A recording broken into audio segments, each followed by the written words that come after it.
ओम अज्ञानतिमिरान्धस्य ज्ञानाञ्जनशलाकया चक्षुरुन्मीलितं येन तस्मै श्रीगुरवे नमः। नमः ओं विष्णुपादाय कृष्णप्रेष्ठाय भूतले श्रीमते भक्तिवेदान्तस्वामिनिति नामिने।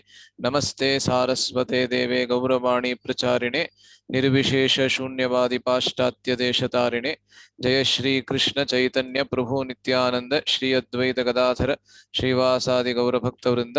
हरे कृष्ण कृष्ण कृष्ण हरे हरे, हरे राम राम राम हरे हरे। ಎಲ್ಲರಿಗೂ ಇವತ್ತಿನ ರಾಮಾಯಣದ ಚರ್ಚೆಗೆ ಸ್ವಾಗತ. ಕೇಳಿಸ್ತಾ ಇದೆ ಅಲ್ಲ ನಾನು ಹೇಳ್ತಾ ಇರೋದು? ಕೇಳ್ತಾ ಇದೆ ಪ್ರಭು. ಓಕೆ, ಧನ್ಯವಾದಗಳು. ಮತ್ತೊಮ್ಮೆ ಸ್ವಾಗತ ಎಲ್ಲರಿಗೂ ಇವತ್ತಿನ ರಾಮಾಯಣದ ಚರ್ಚೆಗೆ. ಬಹಳ ದಿವಸ ಆಯ್ತು ನಾವೆಲ್ಲರೂ ಭೇಟಿ ಮಾಡಿ, 2 ವಾರಕ್ಕಿಂತ ಜಾಸ್ತಿ ಆಗಿದೆ ಅಂತ ಕಾಣುತ್ತೆ. ಅದರಿಂದ ಮಧ್ಯದಲ್ಲಿ ಜನ್ಮಾಷ್ಟಮಿ, ಬಲರಾಮ್ ಜಯಂತಿ ಆದ್ಮೇಲೆ ಜನ್ಮಾಷ್ಟಮಿ, ಪ್ರಭುಪಾದರ ಆವಿರ್ಭಾವ ದಿವಸ ಎಲ್ಲ ಆಯ್ತಿದ್ರಿಂದ ನಾವು ಭೇಟಿ ಮಾಡಕ್ಕಾಗ್ಲಿಲ್ಲ. ಆದ್ರೆ ಇನ್ಮೇಲಿಂದ ನಾವು ನಿಯಮಿತ ರೂಪದಲ್ಲಿ ಪ್ರತಿ ವಾರ ಕೂಡ 3 ದಿವಸ ಅಥವಾ 4 ದಿವಸ ರಾಮಾಯಣದ ಬಗ್ಗೆ ಚರ್ಚೆಯನ್ನ ಮಾಡ್ತೀವಿ. ಕಳೆದ ಬಾರಿ ನಾವು ಯಾವ್ದ್ರ ಬಗ್ಗೆ ಚರ್ಚೆ ಮಾಡ್ತಾ ಇದ್ವಿ ಅಂದ್ರೆ ವಿಶ್ವಾಮಿತ್ರರ ಆಗಮನದ ಬಗ್ಗೆ ನಾವು ಚರ್ಚೆಯನ್ನ ಮಾಡ್ತಾ ಇದ್ವಿ. ದಶರಥರ ಆಸ್ಥಾನದಲ್ಲಿ ಅಂದ್ರೆ ಅಯೋಧ್ಯೆಯ ಅರಮನೆಗೆ ವಿಶ್ವಾಮಿತ್ರರು ಯಾವಾಗ ಬರ್ತಾರೆ ಮತ್ತು ಯಾವ ಒಂದು ಪ್ರತಿಕ್ರಿಯೆ ವಿಶ್ವಾಮಿತ್ರರು ಅಲ್ಲಿಗೆ ಬಂದದ್ದು, ಆ ಒಂದು ಸಂಪೂರ್ಣವಾದಂತಹ ಆಸ್ಥಾನದಲ್ಲಿ ಯಾವ ರೀತಿಯಾದಂತಹ ಪ್ರತಿಕ್ರಿಯೆ ಬಂತು ಎಂಬುದರ ಬಗ್ಗೆ ನಾವು ಚರ್ಚೆಯನ್ನ ಮಾಡ್ತಾ ಇದ್ವಿ. ಮತ್ತೆ ದಶರಥ ಆ ವಿಶ್ವಾಮಿತ್ರರ ಹೆಸರನ್ನು ಕೇಳಿಯೇ ಬಹಳ ಸಂತಸದಿಂದ, ಬಹಳ ಸಂಭ್ರಮದಿಂದ ಆ ಬಾಗಿಲವರೆಗೆ ಹೋಗಿ, ಅಂದ್ರೆ ದ್ವಾರಪಾಲಕರು ಎಲ್ಲಿದ್ರು ಆ ದ್ವಾರಪಾಲಕರು ಇದ್ದ ಬಳಿಯಲ್ಲೇ ವಿಶ್ವಾಮಿತ್ರರು ಇದ್ರು. ಇನ್ನು ಅರಮನೆಯನ್ನ ಪ್ರವೇಶ ಮಾಡಿರ್ಲಿಲ್ಲ. ಆದ್ದರಿಂದ ದ್ವಾರಕ್ಕೆ ಹೋಗಿ ಅವರನ್ನ ಬರಮಾಡ್ಕೋತಾನೆ, ಬಹಳ ಸಂತಸದಿಂದ ಬರಮಾಡ್ಕೋತಾನೆ. ಮತ್ತು ವಿಶ್ವಾಮಿತ್ರರು ಆಸ್ಥಾನಕ್ಕೆ ಬಂದಾದ ನಂತರ ದಶರಥ ಎಂತಹ ಮಾತುಗಳನ್ನ ಆಡ್ತಾನೆ. ಮೊದಲು ಅವರ ಬರಮಾಡ್ಕೊಳ್ಳೋದನ್ನ ಬಹಳ ಚೆನ್ನಾಗಿ ಮಾಡ್ತಾನೆ. ಹೇಗೆ ಅರ್ಘ್ಯವನ್ನ ಕೊಟ್ಟು ಮತ್ತೆ ಬಹಳ ವೈದಿಕವಾಗಿ ಅವರನ್ನ ಬರಮಾಡ್ಕೋತಾನೆ. ಅದಾದ ಮೇಲೆ ಆ ಉಪಮೆಗಳನ್ನ ಏನು ಕೊಡ್ತಾನೆ ದಶರಥ, ಅದನ್ನೆಲ್ಲ ನಾವು ನೋಡಿದ್ವಿ. ಬಹಳ ಅದ್ಭುತವಾದಂತಹ ಶ್ಲೋಕದಲ್ಲಿ ಸುಮಾರು 5 ಉಪಮೆಗಳನ್ನ ಕೊಡ್ತಾನೆ ಅವನು. ಯಥಾಮೃತಸ್ಯ ಸಂಪ್ರಾಪ್ತಿ ಯಥಾ ವರ್ಷ ಮನೂದಕೆ ಅಂತ ಆರಂಭ ಆಗತ್ತೆ. ಸೊ 5 ಉಪಮೆಗಳು ಏನಿತ್ತು ಅದನ್ನ ನಾವು ನೋಡಿದ್ವಿ. ಪ್ರಣಷ್ಟಸ್ಯ ಯಥಾ ಲಾಭೋ ಯಥಾ ಹರ್ಷೋ ಮಹೋದಯೇ, ಆ ರೀತಿ ತಥೈವಾಗಮನಂ ಮನ್ಯೇ ಸ್ವಾಗತಂ ತೇ ಮಹಾಮುನೆ. ಅದೇ ರೀತಿಯಲ್ಲಿ ಈ 5 ಉಪಮೆಗಳನ್ನ ಕೊಟ್ಟು ಅದೇ ರೀತಿಯಲ್ಲಿ ನೀವು ಇಲ್ಲಿಗೆ ಬಂದಿರುವುದನ್ನು ನಾನು ಕೂಡ ಪರಿಗಣಿಸ್ತೀನಿ ಅಂತ ದಶರಥ ವಿಶ್ವಾಮಿತ್ರರಿಗೆ ಹೇಳ್ತಾನೆ. ಆವಾಗ ವಿಶ್ವಾಮಿತ್ರರಿಗೆ ಬಹಳ ಸಂತೋಷವಾಗತ್ತೆ. ಅಲ್ಲಿಗೆ ನಾವು ನಿಲ್ಲಿಸಿದ್ವಿ. ಸೊ ಇವತ್ತು ಅಲ್ಲಿಂದ ನಾವು ಮುಂದೆ ಹೋಗ್ತಾ ಇದ್ದೀವಿ. ಇವತ್ತು ಬಹಳ ಮುಖ್ಯವಾದಂತಹ ವಿಷಯಗಳನ್ನ ಇಲ್ಲಿ ಚರ್ಚೆ ಮಾಡ್ತಾ ಇದ್ದೀವಿ. ಏಕೆಂದ್ರೆ ನಾನು ಮುಂಚೆನೆ ಒಂದ್ಸತಿ ಹೇಳಿದ್ದೆ, ಏನಂದ್ರೆ ವಿಶ್ವಾಮಿತ್ರರ ಆಗಮನದ ಜೊತೆಗೆ ಮಾತ್ರ ಈ ರಾಮಾಯಣ ಆರಂಭವಾಗತ್ತೆ ಅಂತ ಬಹಳಷ್ಟು ವ್ಯಾಖ್ಯಾನಕಾರರು ಅಲ್ಲಿ ವಿಶೇಷವಾಗಿ ಗೋವಿಂದರಾಜರು ಹೇಳ್ತಾರೆ. ಏಕೆಂದ್ರೆ ಇಲ್ಲಿವರೆಗೆ ರಾಮ ಏನಿದ್ದಾನೆ, ಇವಾಗ ರಾಮನಿಗೆ 12 ವರ್ಷದ ವಯಸ್ಸಾಗಿದೆ. ಅದನ್ನ ನಾವು ಆಗ್ಲೇ ಚರ್ಚೆ ಮಾಡಿದ್ವಿ. 12 ವರ್ಷದ ವಯಸ್ಸಾಗಿದ್ರು ಕೂಡ ಅವನ ಪರಾಕ್ರಮವನ್ನ ಎಲ್ಲೋ ಯಾರ ಮುಂದೆನೂ ಇನ್ನೂ ಅವನು ಪ್ರದರ್ಶನ ಮಾಡಿಲ್ಲ.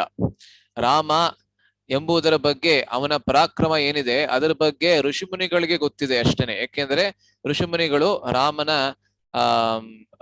ಹಿಂದೆ, ರಾಮನ ಅವತಾರದ ಹಿಂದೆ ಏನು ರಹಸ್ಯ ಇತ್ತು ಅದನ್ನ ತಿಳ್ಕೊಂಡಿದ್ರು. ಅದರಿಂದ ಅವ್ರಿಗೆ ಮಾತ್ರ ಗೊತ್ತಿದೆ. ಆದ್ರೆ ಬೇರೆ ಯಾರಿಗೂ ಗೊತ್ತಿಲ್ಲ. ರಾಮ ಎಂತಹ ವ್ಯಕ್ತಿ ಎಂಬುದು ಬೇರೆ ಯಾರಿಗೂ ಗೊತ್ತಿಲ್ಲ. ದಶರಥನಿಗೆ ಗೊತ್ತಿಲ್ಲ ಸಂಪೂರ್ಣವಾಗಿ. ದಶರಥನಿಗೆ ರಾಮ ಎಂತಹ ಒಬ್ಬ ಪರಾಕ್ರಮಿ ಅನ್ನುವುದು ಗೊತ್ತಿಲ್ಲ. ಏಕೆಂದ್ರೆ ಅದು ಪುತ್ರ ಮೋಹದಿಂದ ಅವನು ವಂಚಿತನಾಗಿದ್ದಾನೆ. ಆ ಒಂದು ಜ್ಞಾನದಿಂದ ಅವನು ವಂಚಿತನಾಗಿದ್ದಾನೆ. ಆದ್ದರಿಂದ ರಾಮನ ಪರಾಕ್ರಮ ಅನ್ನೋದು ಆಚೆ ಬರುವುದು ಮತ್ತು ಆ ಅವತಾರದ ಪ್ರಯೋಜನ ಅನ್ನೋದು ಏನಿದೆ, ಆ ಅವತಾರದ ಪ್ರಯೋಜನ ಅನ್ನೋದೇನಿದೆ ಅದು ಆಚೆ ಬರುವುದು ಇನ್ಮೇಲಿಂದ ಮಾತ್ರ. ಇನ್ಮೇಲಿಂದ ಅಂದ್ರೆ ವಿಶ್ವಾಮಿತ್ರರ ಆಗಮನದ ನಂತರ ಮಾತ್ರ ರಾಮನ ನಿಜವಾದಂತಹ ನೈಜವಾದಂತಹ ಪರಾಕ್ರಮ ಅನ್ನೋದು ಹೊರಹೊಮ್ಮುತ್ತದೆ. ಆದ್ದರಿಂದ ಇಲ್ಲಿ ಇವತ್ತು ಬಹಳ ಮುಖ್ಯವಾದಂತಹ ಒಂದಷ್ಟು ವಿಷಯಗಳನ್ನ ನಾವು ಇವತ್ತು ಚರ್ಚೆ ಮಾಡ್ತಾ ಇದ್ದೀವಿ. ದಶರಥ ಮತ್ತು ವಿಶ್ವಾಮಿತ್ರರ ನಡುವೆ ಇರ್ತಕ್ಕಂತಹ ಸಂವಾದ ಏನಿದೆ, conversations between Dasharatha and Vishwamitra. ಅದನ್ನ ನಾವಿವತ್ತು ಸ್ವಲ್ಪ ಆಳವಾಗಿ ಇವತ್ತು ಚರ್ಚೆ ಮಾಡ್ತೀವಿ. ಏಕೆಂದ್ರೆ ಸಾಧಕರ ಜೀವನದಲ್ಲಿ ಬಹಳಷ್ಟು ಪಾಠಗಳನ್ನ ನಾವು ಇಲ್ಲಿ ಕಲಿಯಬಹುದು. ಸೊ ಇದು ರಾಮಾಯಣದ ಮೊದಲನೇ ಕಾಂಡ, ಅಂದ್ರೆ ಬಾಲಕಾಂಡದ 19ನೇ ಅಧ್ಯಾಯ. ಮೊದಲನೇ ಶ್ಲೋಕದಿಂದ ನಾವಿವತ್ತು ಚರ್ಚೆ ಮಾಡ್ತೀವಿ. ಸೊ 18ನೇ ಅಧ್ಯಾಯದ ಕೊನೆಯವರೆಗೆ ದಶರಥ ತನ್ನ ಆ ಉಪಮೆಗಳನ್ನೆಲ್ಲ ನೀಡಿ ವಿಶ್ವಾಮಿತ್ರರನ್ನ ಬರಮಾಡ್ಕೊಂಡಿದ್ದಾನೆ. ಅಲ್ಲಿಗೆ 18ನೇ ಅಧ್ಯಾಯ ಮುಗೀತು. 18ನೇ ಸರ್ಗ ಅಂತ ಹೇಳ್ತಾರೆ ರಾಮಾಯಣದಲ್ಲಿ, ಅದು ಮುಗೀತು.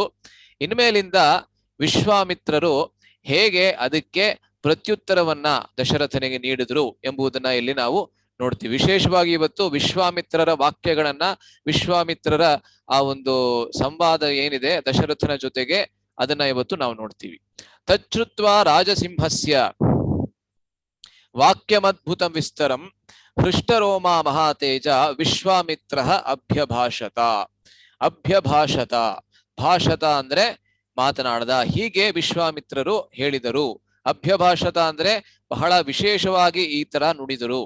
ಏಕೆಂದ್ರೆ ಮಹಾತ್ಮರು ಏನ್ ಮಾತನಾಡ್ತಾರೆ ಅವರ ಮಾತಿಗೂ ಸಾಮಾನ್ಯವಾದಂತಹ ವ್ಯಕ್ತಿಗಳ ಮಾತಿಗೂ ಬಹಳಷ್ಟು ಅಂತರ, ಬಹಳಷ್ಟು ವ್ಯತ್ಯಾಸವಿರ್ತದೆ. ಆದ್ದರಿಂದ ಮಹಾತ್ಮರು ಯಾವಾಗ ಮಾತನಾಡ್ತಾರೆ ಸುಮ್ನೆ ಮಾತನಾಡಿದ್ರು ಅಂತ ಹೇಳೋದಿಲ್ಲ, ಅದಕ್ಕೆ ಒಂದು ಉಪಸರ್ಗವನ್ನ ಸೇರಿಸ್ತಾರೆ. ಸಂಸ್ಕೃತದಲ್ಲಿ ಉಪಸರ್ಗ ಅಂದ್ರೆ ಪ್ರಿಫಿಕ್ಸ್ ಅಂತ. ಸೊ ಭಾಷತ ಅಂದ್ರೆ ಮಾತನಾಡಿದ್ರು ಅಂತ, ಅಭ್ಯಭಾಷದ ಅಂದ್ರೆ ಹೀಗೆ ವಿಶೇಷವಾಗಿ ಮಾತನಾಡಿದ್ರು. ರಾಜಸಿಂಹಸ್ಯ ತಚ್ಛ್ರುತ್ವ, ದಶರಥನಿಗೆ ರಾಜಸಿಂಹ ಅಂತ ಕರೀತಾ ಇದ್ದಾರೆ.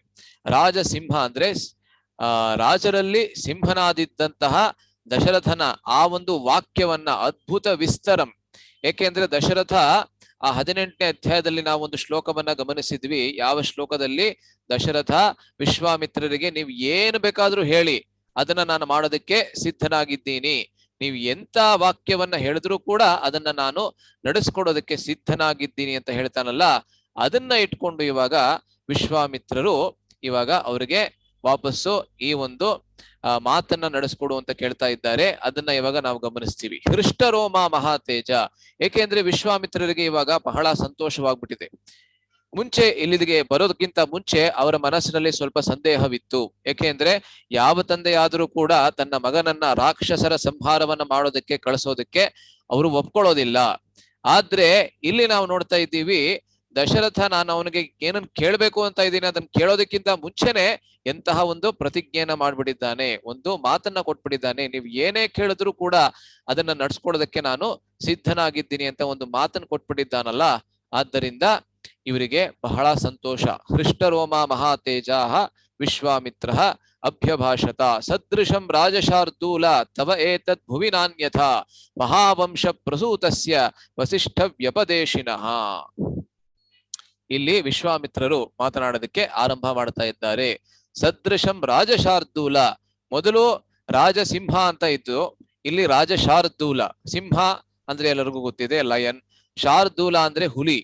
ಸೊ ರಾಜನನ್ನ ಅಂದ್ರೆ ದಶರಥನನ್ನ ಬೇರೆ ಬೇರೆ ಪರಾಕ್ರಮಕ್ಕೆ ಹೆಸರುವಾಸಿಯಾದಂತಹ ಪ್ರಾಣಿಗಳಿಗೆ ಹೋಲಿಸ್ತಾ ಇದ್ದಾರೆ. ಮೊದಲು ಸಿಂಹ ಅಂದ್ರು, ಇವಾಗ ಹುಲಿ ಅಂತ ಇದ್ದಾರೆ. ರಾಜಶಾರ್ದೂಲ, ಈ ಶಾರ್ದೂಲ ಅನ್ನೋದು ರಾಮಾಯಣದಲ್ಲಿ ಬಹಳಷ್ಟು ಕಡೆಯಲ್ಲಿ ಬರುತ್ತೆ.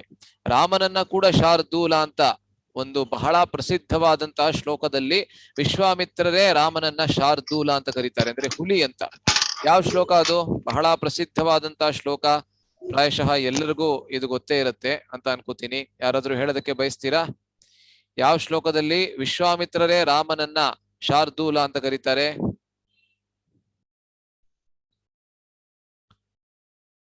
ಓಕೆ, ಇದಕ್ಕೆ ಹಿಂಟ್ ಬೇಕಂದ್ರೆ ಇದು ಸುಪ್ರಭಾತದಲ್ಲಿ ಬರುವಂತಹ ಮೊದಲನೇ ಶ್ಲೋಕ. ಯಾವ್ದದು? ಇವಾಗ ಎಲ್ಲರಿಗೂ ಗೊತ್ತಾಗತ್ತೆ ಅನ್ಸುತ್ತೆ ಅಲ್ಲ? ಸುಪ್ರಭಾತ ಎಲ್ಲರೂ ಕೇಳೇ ಇರ್ತೀರಾ ಖಂಡಿತವಾಗಿಯೂ. ಹೇಳಿ, ಯಾರು ಹೇಳ್ಬೇಕಂತ ಇದ್ದೀರಾ? ಓಕೆ, ಸುಪ್ರಭಾತದ ಮೊದಲನೇ ಶ್ಲೋಕ ಯಾವುದು? ವೆಂಕಟೇಶ ಸುಪ್ರಭಾತ. ಪ್ರತಿ ದಿವಸ ನಾವು ಅಟ್ಲೀಸ್ಟ್ ಚೈಲ್ಡ್ ಅದೇ ಶ್ಲೋಕ. ಯಾ ಪ್ರವರ್ತತೆ. ಅದಾದ್ಮೇಲೆ ಏನ್ ಬರುತ್ತೆ? ಇಷ್ಟು ಎಲ್ಲರಿಗೂ ಗೊತ್ತಿರುತ್ತೆ. ಉತ್ತಿಷ್ಟ ಉತ್ತಿಷ್ಟ ನರಶಾರ್ದೂಲ ಬಂತ ಅಲ್ಲಿ. ಶಾರ್ದೂಲ, ಉತ್ತಿಷ್ಟ ನರಶಾರ್ದೂಲ ಕರ್ತವ್ಯಂ ದೈವಮಾನಿಕಂ. ಇದು ವಸ್ತುತಃ ರಾಮಾಯಣದ ಶ್ಲೋಕ. ವಿಶ್ವಾಮಿತ್ರರು ಯಾವಾಗ ರಾಮ ಮತ್ತೆ ಲಕ್ಷ್ಮಣನನ್ನ ಕರ್ಕೊಂಡು ಹೋಗ್ತಾರೆ, ಆ ಮಾರನೆಯ ದಿವಸ ಯಾವಾಗ ರಾಮ ಮತ್ತು ಲಕ್ಷ್ಮಣ ಮಲಗಿರ್ತಾರೆ, ಅವ್ರನ್ನ ಎಬ್ಬಿಸ್ಬೇಕು ಅಂತ ಆವಾಗ ವಿಶ್ವಾಮಿತ್ರರ ಬಾಯಿಯಿಂದ, ವಿಶ್ವಾಮಿತ್ರರ ಮುಖಾರವಿಂದದಿಂದ ಬಂದಂತಹ ಅದ್ಭುತವಾದಂತಹ ಶ್ಲೋಕವಿದು. ಆದ್ದರಿಂದ ವೆಂಕಟೇಶನನ್ನ ಎಬ್ಬಿಸ್ಬೇಕಾದ್ರೂ ಕೂಡ ಮೊದಲನೇ ಶ್ಲೋಕ ಇದನ್ನೇ ತೆಗೆದುಕೊಂಡಿದ್ದಾರೆ. ಆದ್ದರಿಂದ ಶಾರ್ದೂಲ ಅಂತ ಅಲ್ಲಿ ರಾಮನನ್ನ ವಿಶ್ವಾಮಿತ್ರರೇ ಕರೀತಾರೆ. ಇಲ್ಲಿ ವಿಶ್ವಾಮಿತ್ರರು ದಶರಥನನ್ನ ರಾಜಶಾರ್ದೂಲ, ರಾಜರಲ್ಲಿ ಹುಲಿಯೇ, ತವ ಸದೃಶಂ ನ ಭುವಿ ನಾನ್ಯಥಾ, ನಿನಗೆ ಸಮನಾಗಿರ್ತಕ್ಕಂತಹ ರಾಜ ಈ ಸಂಪೂರ್ಣವಾದಂತಹ ಭೂಮಿಯಲ್ಲಿ ಬೇರೆ ಯಾರೂ ಇಲ್ಲ.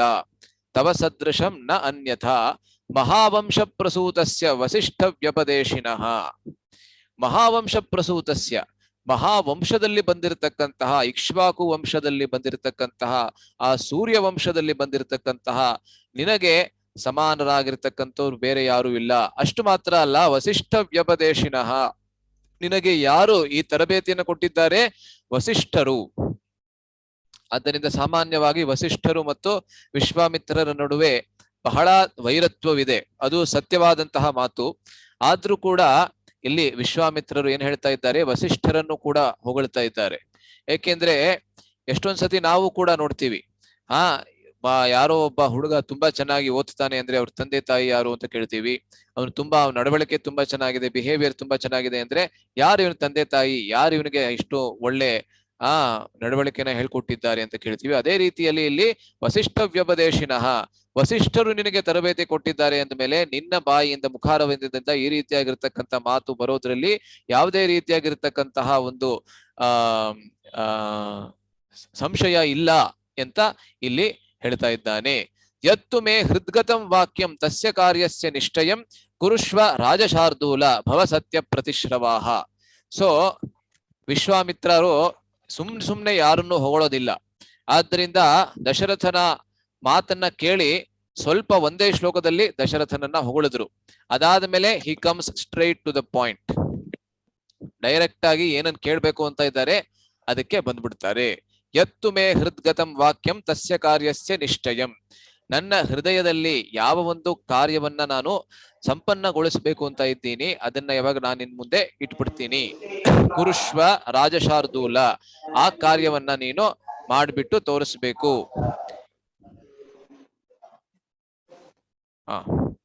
ಆ ಕಾರ್ಯವನ್ನ ನೀನು ಮಾಡ್ಲೇಬೇಕು. ಏಕೆ ಅಂದ್ರೆ ಭವ ಸತ್ಯ ಪ್ರತಿಶ್ರವಾಹ, ನೀನು ನನಗೆ ಒಂದು ಮಾತನ್ನ, ಸತ್ಯ ವಚನವನ್ನ ಕೊಟ್ಬಿಟ್ಟಿದ್ಯಾ ಆಗ್ಲೇನೆ. ಆದ್ದರಿಂದ ನೀನು ವಚನ ಭ್ರಷ್ಟನಾಗೋದಕ್ಕೆ ಸಾಧ್ಯವಿಲ್ಲ.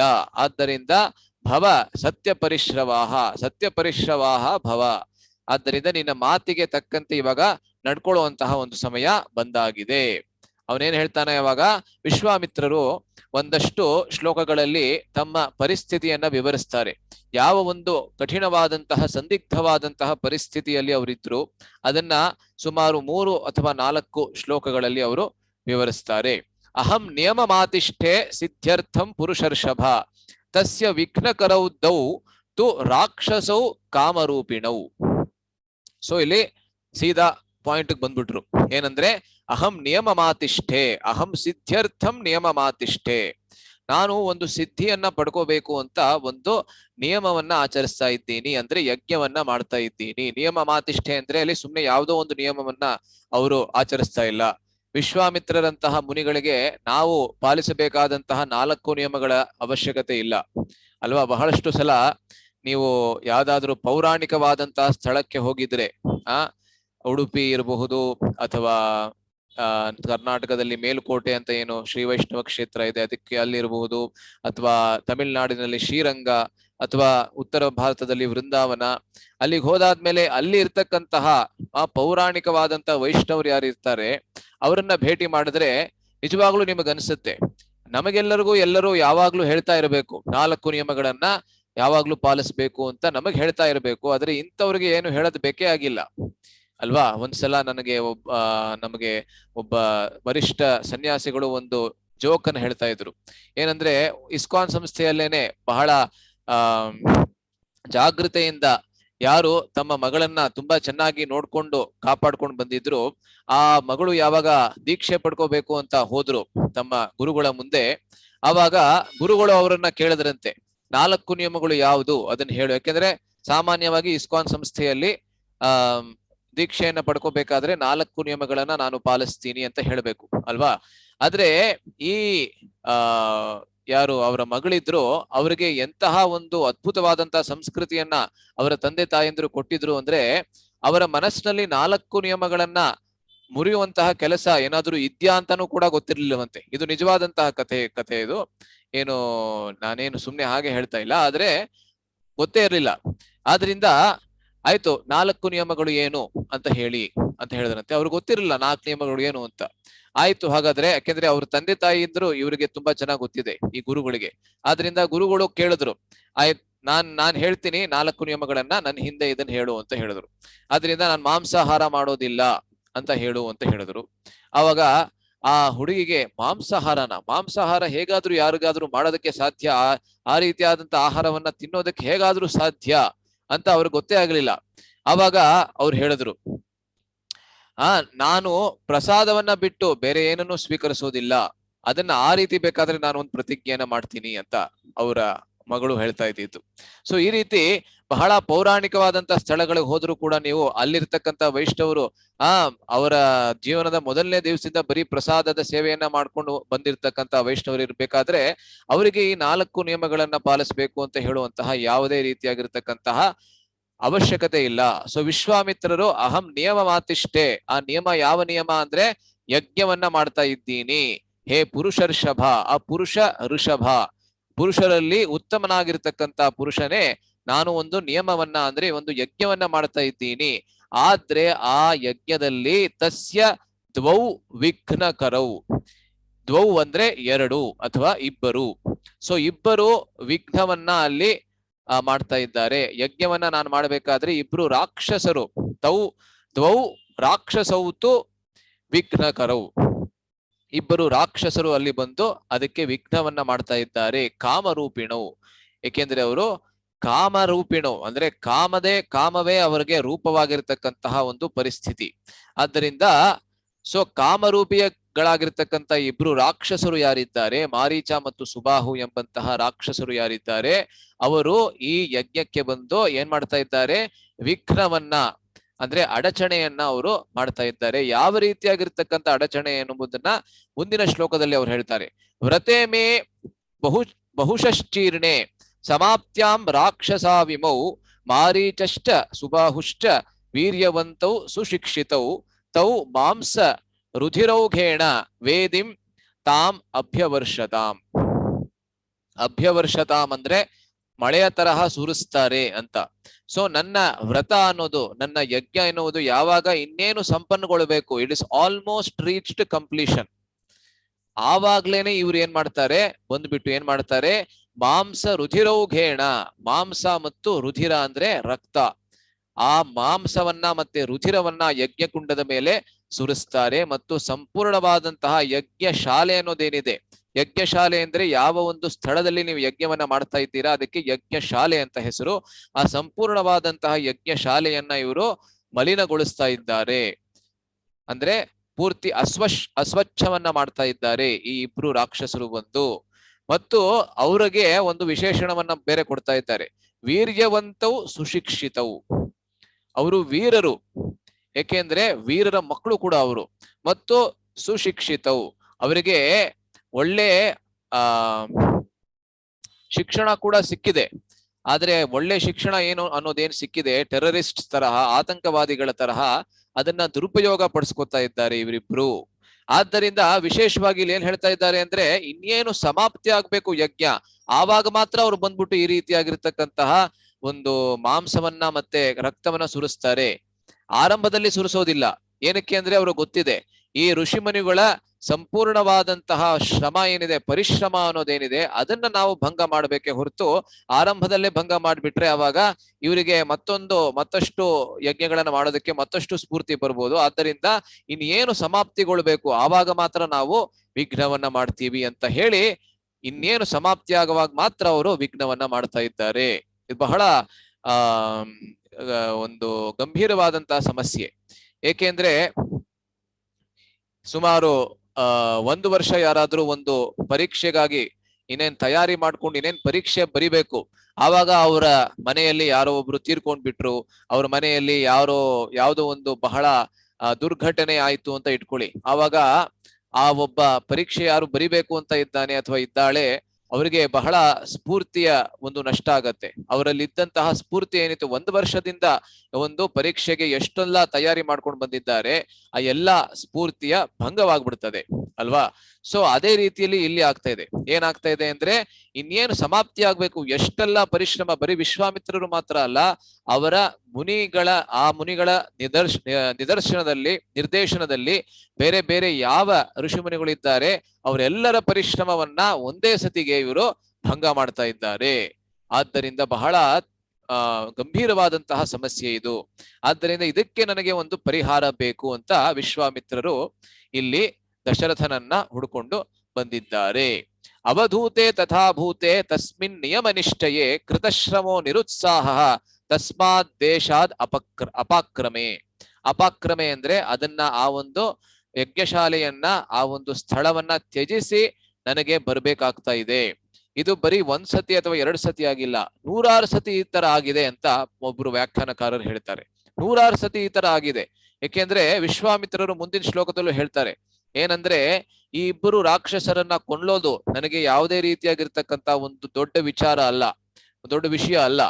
ಆದ್ರೂ ಕೂಡ ನಾನು ಅವ್ರನ್ನ ಕೊಲ್ತಲ್ಲ. ಏನಕ್ಕೆ ಅಂದ್ರೆ, ಈ ಯಜ್ಞ ಮುಗಿಯವರೆಗೆ ನಾನು ಕೋಪ ಮಾಡ್ಕೊಳ್ಳೋದಿಲ್ಲ ಅಂತ ಒಂದು ಪ್ರತಿಜ್ಞೆಯನ್ನ ಮಾಡಿದ್ದೀನಿ.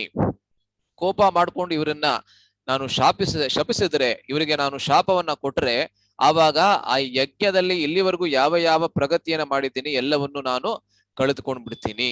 ಇದರಿಂದ ಏನ್ ಗೊತ್ತಾಗತ್ತೆ ಅಂದ್ರೆ, ವಿಶೇಷವಾಗಿ ಇವರು ಮಾಡ್ತಾ ಇದ್ದಂತಹದ್ದು ಒಂದು ಕರ್ಮಕಾಂಡದ ಯಜ್ಞ, ಕರ್ಮಕಾಂಡೀಯ ಯಜ್ಞ ಎನ್ನುವುದು ನಮಗೆ ಗೊತ್ತಾಗತ್ತೆ. ಏಕೆ ಅಂದ್ರೆ ಭಕ್ತಿಮಯವಾದಂತ ಯಜ್ಞಕ್ಕೆ ಯಾವುದೇ ರೀತಿಯಾಗಿರ್ತಕ್ಕಂಥ ನಷ್ಟ ಇಲ್ಲ. ಇದನ್ನ ಕೃಷ್ಣ ಭಗವದ್ಗೀತೆಯಲ್ಲಿ ಏನ್ ಹೇಳ್ತಾನೆ, ನಿಮ್ಮ ಭಕ್ತಿಗೆ ಯಾವುದೇ ರೀತಿಯಾದಂತ ನಷ್ಟ ಯಾವತ್ತೂ ಆಗೋದಕ್ಕೆ ಸಾಧ್ಯವಿಲ್ಲ. ಎಲ್ಲಿ ಹೇಳ್ತಾನೆ ಇದನ್ನ? ಬಹಳ ಪ್ರಸಿದ್ಧವಾದಂತ ಶ್ಲೋಕ ಭಗವದ್ಗೀತೆಯಲ್ಲಿ ಎಲ್ಲಿ ಹೇಳ್ತಾನೆ? ಆ ಶ್ಲೋಕವನ್ನು ಯಾರಾದ್ರೂ ಹೇಳ್ತೀರಾ? 2ನೇ ಅಧ್ಯಾಯದ ಪ್ರಾಯಶಃ 40ನೇ ಶ್ಲೋಕ ಇದು. ಓಕೆ, ಇವಾಗ ಗೂಗಲ್ ನಲ್ಲಿ ಹುಡುಕ್ಬೇಡಿ ಇವಾಗ. ಸೊ ಯಾರು ಗೊತ್ತಿದೆ? ಯಾರಿಗಾರು ಗೊತ್ತಿದ್ಯಾ? ಓಕೆ, ಭಗವದ್ಗೀತೆಯಲ್ಲಿ ಕೃಷ್ಣ ಬಹಳ ಸ್ಪಷ್ಟವಾಗಿ ನೇಹಾಭಿಕ್ರಮ ನಾಶೋಸ್ತಿ ಪ್ರತ್ಯವಾಯೋ ನ ವಿದ್ಯತೆ ಸ್ವಲ್ಪಮಪ್ಯಸ್ಯ ಧರ್ಮಸ್ಯ ತ್ರಾಯತೆ ಮಹತೋ ಭಯಾತ್. ಬಹಳ ಪ್ರಸಿದ್ಧವಾದಂತ ಶ್ಲೋಕ. ಇಹ ಅಂದ್ರೆ ಈ ಒಂದು ಪ್ರಯತ್ನದಲ್ಲಿ, ಭಕ್ತಿಮಯ ಎಂಡೇವರ್ ಅಂತ ಏನ್ ಹೇಳ್ತಾರಲ್ಲ ಇಂಗ್ಲಿಷ್ ನಲ್ಲಿ, ಸೊ ಈ ಭಕ್ತಿಮಯವಾದಂತಹ ಕಾರ್ಯಕಲಾಪಗಳಲ್ಲಿ ಯಾವುದೇ ರೀತಿಯಾಗಿರ್ತಕ್ಕಂಥ ನಷ್ಟ ಬರೋದು ಸಾಧ್ಯವಿಲ್ಲ. ಅದರಿಂದ ಪ್ರಭುಪಾದರು ಯಾವಾಗ್ಲೂ ಒಂದು ಉದಾಹರಣೆಯನ್ನು ಕೊಡ್ತಾ ಇದ್ರು. ಈ ಜನ್ಮದಲ್ಲಿ ನೀವು 40% ನೀವು ಪ್ರಗತಿ ಮಾಡಿದ್ರೆ, ಮುಂದಿನ ಜನ್ಮದಲ್ಲಿ 41% ಇಂದ ಮಾತ್ರ ನೀವು ಆರಂಭ ಮಾಡ್ತೀರಾ. ಮತ್ತೆ 0 ಇಂದ ಆರಂಭ ಮಾಡುವಂತಹ ಅಗತ್ಯ ಇರುವುದಿಲ್ಲ. ಭೌತಿಕವಾದಂತಹ ಕಾರ್ಯಕಲಾಪಗಳಲ್ಲಿ ಯಾವಾಗ್ಲೂ ಅದು ಅನ್ವಯ ಆಗತ್ತೆ. ನೀವು 99% ತಗೊಂಡು ಹೋದ್ರು ಕೂಡ ಅದಾದ್ಮೇಲೆ ಮುಂದಿನ ಜನ್ಮದಲ್ಲಿ ನೀವು ಬಾಬಾ ಬ್ಲ್ಯಾಕ್ ಶೀಪ್ ಇಂದಾನೆ ಸ್ಟಾರ್ಟ್ ಮಾಡಬೇಕು, ABCD ಇಂದಾನೆ ಸ್ಟಾರ್ಟ್ ಮಾಡಬೇಕು, ಅಂದ್ರೆ 0% ಇಂದಾನೆ ಸ್ಟಾರ್ಟ್ ಮಾಡಬೇಕು. ಆದ್ರೆ ಭಕ್ತಿಮಯ ಕಾರ್ಯಕಲಾಪಗಳಲ್ಲಿ ಆ ರೀತಿಯಾಗಿರ್ತಕ್ಕಂಥ ನಿಯಮ ಅನ್ವಯವಾಗೋದಿಲ್ಲ. ಎಲ್ಲಿಂದ ಬಿಟ್ಟಿದ್ದೀರಾ ಅಲ್ಲಿಂದ ಮಾತ್ರ ನೀವು ಶುರು ಮಾಡ್ತೀರಾ. ಇದಕ್ಕೆ ಪುಷ್ಟಿಯುತವಾದಂತಹ ಶ್ಲೋಕಗಳು ಭಗವದ್ಗೀತೆಯಲ್ಲಿ ಹಲವಾರಿದೆ. 6ನೇ ಅಧ್ಯಾಯದಲ್ಲೂ ಕೂಡ ಮತ್ತೆ ಬರುತ್ತೆ ಈ ಶ್ಲೋಕಗಳೆಲ್ಲ. ಅದೆಲ್ಲ ನೀವು ನಿಮ್ಮ ಬಿಡುವಿನ ಸಮಯದಲ್ಲಿ ಓದ್ಕೊಳ್ಳಿ. ಆದ್ರೆ ವಿಶೇಷವಾಗಿ ನಮಗೆ ಏನ್ ಗೊತ್ತಾಗತ್ತೆ ಇಲ್ಲಿ ಅಂದ್ರೆ, ವಿಶ್ವಾಮಿತ್ರರು ಮಾಡ್ತಾ ಇದ್ದಂತಹ ಯಜ್ಞ ಯಾವುದು ಅಂದ್ರೆ ಕರ್ಮಕಾಂಡೀಯವಾದಂತಹ ಯಜ್ಞ. ಆದ್ರೆ ಭಕ್ತರು ಕೂಡ ಮಹಾನ್ ಭಕ್ತರು, ಬರೀ ಮಹಾನ್ ಭಕ್ತರು ಮಾತ್ರ ಅಲ್ಲ, ಆದ್ರೆ ಋಷಿಮುನಿಗಳು ಕೂಡ ಯಾರಿಗೆ ಭಗವಂತನ ಸಾಕ್ಷಾತ್ಕಾರವಾಗಿದೆ ಅವರು ಕೂಡ ಒಮ್ಮೊಮ್ಮೆ ಈ ರೀತಿಯಾದಂತಹ ಕರ್ಮಕಾಂಡೀಯವಾದಂತಹ ಯಜ್ಞಗಳಲ್ಲಿ ತೊಡಗಬೇಕು. ಯಾವರಿಗೆ ಅಂದ್ರೆ ಅವರಿಗೋಸ್ಕರ ಅಲ್ಲ, ಆದ್ರೆ ಲೋಕ ಕಲ್ಯಾಣಕ್ಕೋಸ್ಕರ ಅವರು ತೊಡಗಬೇಕು. ಹೇಗೆ ನೈಮಿಷಾರಣ್ಯದಲ್ಲಿ ಸೂತ ಗೋಸ್ವಾಮಿಗಳು ಮತ್ತು ಶೌನಕಾದಿ ಋಷಿಗಳು ಸೂತ ಗೋಸ್ವಾಮಿಗಳ ಜೊತೆಗೆ ಒಂದು ಯಜ್ಞವನ್ನ ಮಾಡ್ತಾ ಇದ್ರು. 1000 ವರ್ಷಗಳ ತನಕ ನಾವು ಈ ಯಜ್ಞವನ್ನ ನಾವು ಮಾಡ್ತೀವಿ. 1000 ವರ್ಷಗಳ ತನಕ ನಾವು ಈ ಲೋಕ ಕಲ್ಯಾಣಕ್ಕೋಸ್ಕರ ಒಂದು ಯಜ್ಞವನ್ನ ಮಾಡ್ತೀವಿ. ಅಲ್ಲಿ ವ್ಯಾಖ್ಯಾನಕಾರರು ಬಹಳಷ್ಟು ಬರೀತಾರೆ, ಇದು ಕೂಡ ಒಂದು ಕರ್ಮಕಾಂಡೀಯವಾದಂತಹ ಯಜ್ಞ. ಆದ್ರೆ ಆ ಕರ್ಮಕಾಂಡೀಯವಾದಂತಹ ಯಜ್ಞದ ಮೂಲಕ ಈ ಭಾಗವತವೆಂಬುವುದು ಆ ಭಕ್ತಿಮಯ ಜೀವನಕ್ಕೆ ಎಲ್ಲದಕ್ಕಿಂತ ಶ್ರೇಷ್ಠವಾದಂತಹ ಉತ್ಕೃಷ್ಟವಾದಂತಹ ಗ್ರಂಥ ಏನಿದೆ ಭಾಗವತ ಎಂಬುವುದು ಲೋಕಕ್ಕೆ ದೊರಕಿತು ಅಂತ ಅಲ್ಲಿ ಬರೀತಾರೆ.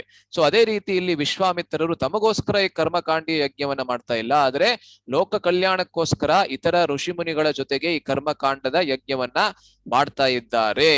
ಆದ್ದರಿಂದ ಅವಧೂತೆ ತಥಾಭೂತೆ, ಹಾಗೆ ಈ ಒಂದು ಯಜ್ಞ ಭಂಗವಾದ ಮೇಲೆ ನಾನು ಏನ್ ಮಾಡ್ಬೇಕಾಗ್ತದೆ ಅಂದ್ರೆ ಅಪಾಕ್ರಮೆ, ಅಲ್ಲಿಂದ ನಾನು ಜಾಗ ಖಾಲಿ ಮಾಡಿಕೊಂಡು ಮತ್ತೊಂದು ಸ್ಥಳಕ್ಕೆ ಹೋಗ್ಬೇಕಾಗ್ತದೆ. ಮತ್ತು ಯಾವುದೇ ಒಂದು ಸ್ಥಳದಲ್ಲಿ ನಾವು ಯಜ್ಞವನ್ನ ಮಾಡೋದಕ್ಕಾಗೋದಿಲ್ಲ, ಯಜ್ಞವನ್ನ ಮಾಡೋದಕ್ಕೆ ಬಹಳಷ್ಟು ನಿಯಮಗಳುಂಟು. ಆದ್ದರಿಂದ ಎಲ್ಲವನ್ನೂ ಮಾಡಿ ಕೊನೆಗೆ ಆ ಯಜ್ಞದ ಫಲವ ದೊರಕದೆ ಹೋದ್ರೆ ಎಷ್ಟು ಬೇಸರ ಮತ್ತು ಎಷ್ಟು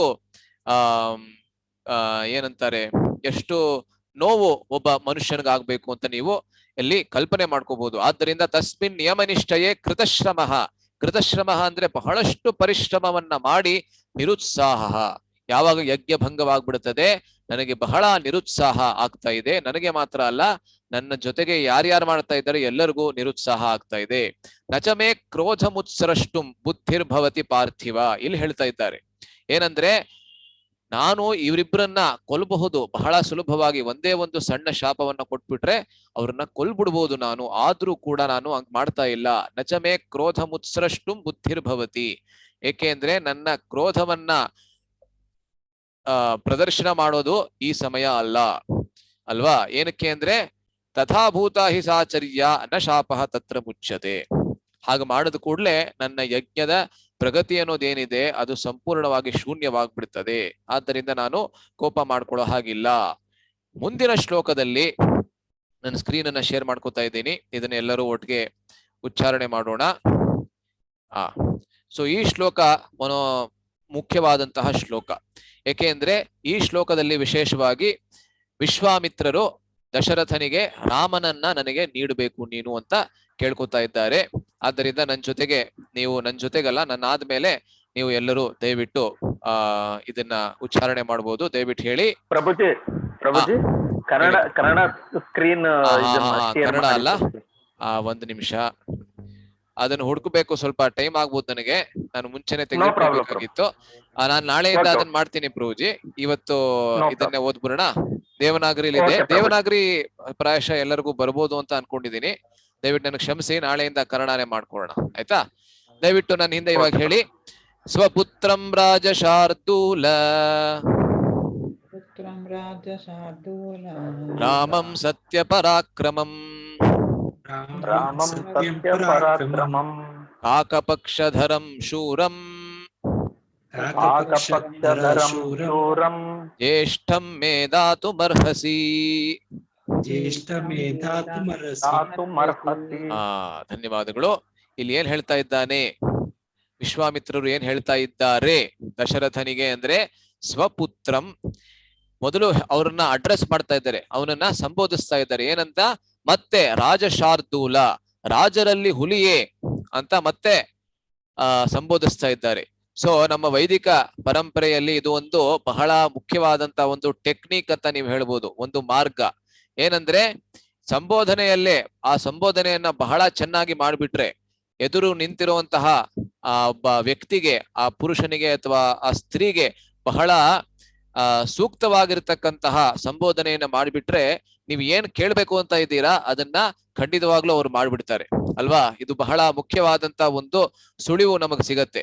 ಆದ್ದರಿಂದ ವಿಶ್ವಾಮಿತ್ರರಿಗೆ ಇದು ತುಂಬಾ ಚೆನ್ನಾಗಿ ಗೊತ್ತಿದೆ. ಮುಂಚೆ ರಾಜಶಾರ್ದೂಲ ಅಂತ ಹೇಳಿದ್ರು ಕೂಡ ಮತ್ತೊಮ್ಮೆ ರಾಜಶಾರ್ದೂಲ ಅಂತ ಹೇಳ್ತಾ ಇದ್ದಾರೆ, ವಿಶೇಷವಾಗಿ ಈ ಶ್ಲೋಕದಲ್ಲಿ. ಏನಕ್ಕೆ ಅಂದ್ರೆ ದಶರಥನಿಗೆ ತನ್ನನ್ನ ತಾನು ಆ ರಾಜರಲ್ಲಿ ಹುಲಿಯೇ ಅಂತ ವಿಶ್ವಾಮಿತ್ರರ ಬಾಯಿಂದ ಬಂದದ್ದು ಕೇಳಿದ್ರೆ ದಶರಥ ಖಂಡಿತವಾಗಿಯೂ ರಾಮನನ್ನ ಕಳಿಸ್ಬಿಡ್ತಾನೆ ಅಂತ ವಿಶ್ವಾಮಿತ್ರರು ಅನ್ಕೊಂಡು ಏನ್ ಕೇಳ್ತಾ ಇದ್ದಾರೆ, ರಾಜಶಾರ್ದೂಲ, ಹೇ ರಾಜಶಾರ್ದೂಲ, ಹೇ ರಾಜರಲ್ಲಿ ಹುಲಿಯೇ, ಸ್ವಪುತ್ರಂ ಸತ್ಯ ಪರಾಕ್ರಮಂ ಕಾಕಪಕ್ಷಧರಂ ಶೂರಂ ಜ್ಯೇಷ್ಠಂ ರಾಮಂ ಮೇ ದಾತುಮರ್ಹಸಿ.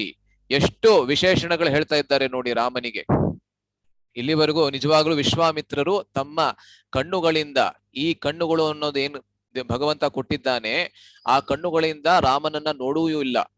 ಏಕೆಂದ್ರೆ ಅದರ ವ್ಯಾಖ್ಯಾನ ವಾಲ್ಮೀಕಿ ರಾಮಾಯಣದಲ್ಲಿ ಬಂದೇ ಇಲ್ಲ. ಮುಂಚೆನೆ ಹೇಳ್ತಾ ಇದ್ದ ಹಾಗೆ ರಾಮ ಹುಟ್ಟಿದ್ದು ಮತ್ತು ಬೆಳೆದಿದ್ದು ಕೇವಲ ಸುಮಾರು 12-13 ಶ್ಲೋಕಗಳಲ್ಲಿ ಮಾತ್ರ ವಾಲ್ಮೀಕಿ ಮುನಿಗಳು ವಿವರಿಸ್ತಾರೆ.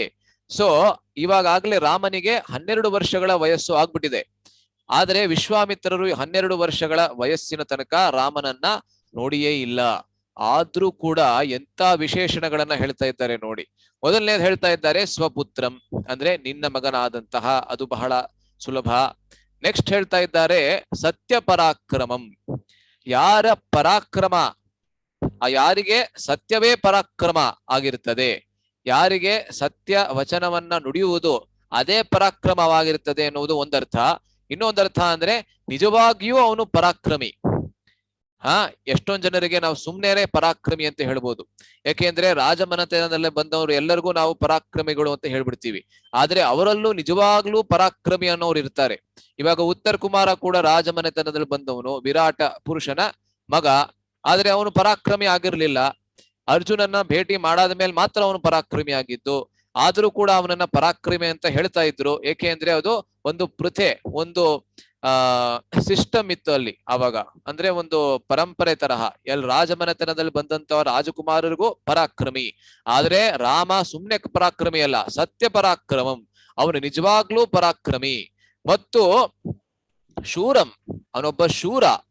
ಮತ್ತು 4ನೇ ಇನ್ನೊಂದು ಏನು ವಿಶೇಷಣ ಕೊಡ್ತಾ ಇದ್ದಾರೆ, ಶೂರಂ ಅನ್ನೋದು 4ನೇದು. 3ನೇದು ಇನ್ನೊಂದು ಏನ್ ಕೊಡ್ತಾ ಇದ್ದಾರೆ ಅಂದ್ರೆ ಕಾಕಪಕ್ಷಧರಂ. ಇದನ್ನ ನಾನು ಇವಾಗ ಒಂದು ಪ್ರಶ್ನೆ ಕೇಳ್ತಾ ಇದ್ದೀನಿ ನಿಮ್ಗೆ. ಕಾಕಪಕ್ಷಧರ ಅಂದ್ರೆ ಏನು? ಯಾರಾದ್ರೂ ಹೇಳೋದಕ್ಕೆ ಬಯಸ್ತೀರಾ? ಕಾಕಪಕ್ಷಧರಂ, ಇದಕ್ಕೆ ಬಹಳ ವಿಶೇಷವಾದಂತ ಅರ್ಥ ಇದೆ. ಅದನ್ನ ಹೇಳೋದಕ್ಕಿಂತ ಮುಂಚೆ ನಾನು ನಿಮಗ್ ಕೇಳ್ತಾ ಇದ್ದೀನಿ, ಕಾಕಪಕ್ಷಧರಂ ಅಂದ್ರೆ ಏನು? ಏನ್ ಹೇಳಕ್ಕೆ ಬಯಸ್ತಾ ಇದ್ದಾರೆ ವಿಶ್ವಾಮಿತ್ರರು? ಅದು ಒಂದು ಅಡ್ಜೆಕ್ಟಿವ್, ಒಂದು ವಿಶೇಷಣ ರಾಮನಿಗೆ ಕೊಡ್ತಾ ಇದ್ದಾರೆ. ಹಾಗಂದ್ರೆ ಏನು? ಯಾರಾದ್ರೂ ಹೇಳೋದಕ್ಕೆ ಬಯಸ್ತೀರಾ? ಗೆಸ್ ಮಾಡ್ಬೋದು, ಊಹಿಸ್ಬೋದು, ಏನ್ ತೊಂದರೆ ಇಲ್ಲ. ಹರೇ ಕೃಷ್ಣ, ಯಾರು ಏನು ಹೇಳ್ತಾ ಇದ್ದೀರಾ? ಕ್ಲೂ ಕೊಡಿ ಪ್ರಭುಜಿ. ಕ್ಲೂ ಕೊಡ್ಬೇಕಾ? ಓಕೆ, ಕ್ಲೂ ಹೆಂಗ್ ಕೊಡೋದು ನನ್ಗೆ ಗೊತ್ತಿಲ್ಲ. ಯಾಕೆಂದ್ರೆ ಎಲ್ಲ ಕಾಕ ಅಂದ್ರೆ ಏನು ಸಂಸ್ಕೃತದಲ್ಲಿ? ಸೊ ಕಾಗೆಗೆ ಏನಾದ್ರು ಸಂಬಂಧವಾಗಿ ಏನಾದ್ರು ಹೇಳ್ತಾ ಇದ್ದಾನ ಇಲ್ಲಿ? ಶನಿ ಮಹಾತ್ಮ. ಶನಿ ಮಹಾತ್ಮ ಅಂದ್ರೆ ಏನು? Black. Okay okay okay okay, ಇದನ್ನೇ ನಾನು ಅಪೇಕ್ಷೆ ಮಾಡ್ತಾ ಇದ್ದಿದ್ದು. ಆಯ್ತು, ಧನ್ಯವಾದಗಳು. ಅವ್ರು ಹೇಳ್ಬಿಟ್ರು, ಯಾರು ಹೇಳಿದ್ರು. ಆದ್ರೆ ನಾನು ಇದನ್ನೇ ಅಪೇಕ್ಷೆ ಮಾಡ್ತಾ ಇದ್ದಿದ್ದು. ಏನಂದ್ರೆ ಎಲ್ಲರೂ ಏನ್ ಹೇಳ್ತೀರಾ ಅಂದ್ರೆ ಕಾಕ ಪಕ್ಷ ಅಂದ್ರೆ, ಕಾಕ ಅಂದ್ರೆ ಏನು? ಕಾಗೆ. ಪಕ್ಷ ಅಂದ್ರೆ, ಪಕ್ಷಧರ ಅಂದ್ರೆ ಆ ಕಾಗೆಯ ಬಣ್ಣದಲ್ಲಿ ಇರ್ತಕ್ಕಂಥವನು ಅಂತ ಹೇಳ್ತೀರಾ ಅಂತ ನಾನು ಅಪೇಕ್ಷೆ ಮಾಡಿದ್ದೆ. ಆದ್ರೆ ನಿಜವಾಗ್ಲೂ ವಾಲ್ಮೀಕಿ ಅಂತಹ ಮುನಿಗಳು ರಾಮನಂತಹ ಪರಮ ಭಗವಂತನನ್ನ ಅವನ ಯಾವುದೇ ಒಂದು ಗುಣವನ್ನ, ಆಟ್ರಿಬ್ಯೂಟ್ ನ ಕಾಗೆಗೆ ಹೋಲಿಸೋದಕ್ಕೆ ಸಾಧ್ಯವಿಲ್ಲ ಅಲ್ವಾ? ಏಕೆ ಅಂದ್ರೆ ಕಾಗೆ ಎಂಬಂತಹ ಒಂದು ಪಕ್ಷಿ ಏನಿದೆ, ಅದರ ಸೌಂದರ್ಯಕ್ಕೆ ಹೆಸರುವಾಸಿಯಾದಂತಹ ಪಕ್ಷಿ ಅಲ್ವೇ ಅಲ್ಲ. ಸಂಸ್ಕೃತದಲ್ಲಿ ಒಂದು ಸುಭಾಷಿತ ಇದೆ. ದಯವಿಟ್ಟು ಎಲ್ಲರೂ ತಮ್ಮ ಡಿವೈಸ್ ಗಳನ್ನ ಮ್ಯೂಟ್ ಮಾಡ್ಕೋಬೇಕು. ಇವಾಗ ಯಾವಾಗ ನಾನು ಪ್ರಶ್ನೆ ಕೇಳ್ತೀನಿ ಅವಾಗ ಮಾತ್ರ ನೀವು ಅನ್ಮ್ಯೂಟ್ ಮಾಡ್ಕೋಬಹುದು. ಧನ್ಯವಾದಗಳು. ಡಿಸ್ಟರ್ಬೆನ್ಸ್ ಆಗತ್ತೆ ಅಂತ ಅಷ್ಟೇನೆ. ಸೊ ಸಂಸ್ಕೃತದಲ್ಲಿ ಒಂದು ಸುಭಾಷಿತ ಇದೆ, ಬಹಳ ಅತ್ಯುನ್ನತವಾದಂತಹ ಸುಭಾಷಿತ. ಸಂಸ್ಕೃತದಲ್ಲಿ ಇರ್ತಕ್ಕಂತ ಸುಭಾಷಿತಗಳನ್ನ ನಾವು ಓದಿದ್ರೆ ನಿಜವಾಗ್ಲೂ ಈ ಜೀವನದ ಬಗ್ಗೆ ಬಹಳ ಉನ್ನತವಾದಂತ ಜ್ಞಾನವನ್ನ ಪಡ್ಕೋಬಹುದು. ಈ ಸುಭಾಷಿತ ಏನ್ ಹೇಳುತ್ತೆ ಅಂದ್ರೆ,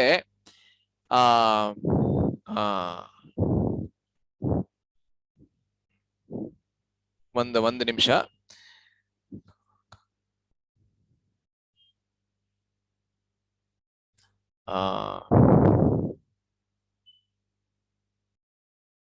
ಅದು ಹೇಗೆ ಆರಂಭ ಆಗತ್ತೆ ಅನ್ನೋದು ಮರ್ತು ಹೋಗ್ತಾ ಇದೆ ನನಗೆ.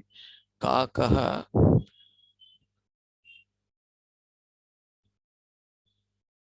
ಓಕೆ, ಮೊದಲನೇ ಲೈನ್ ಮರ್ತು ಹೋಗ್ತಾ ಇದೆ.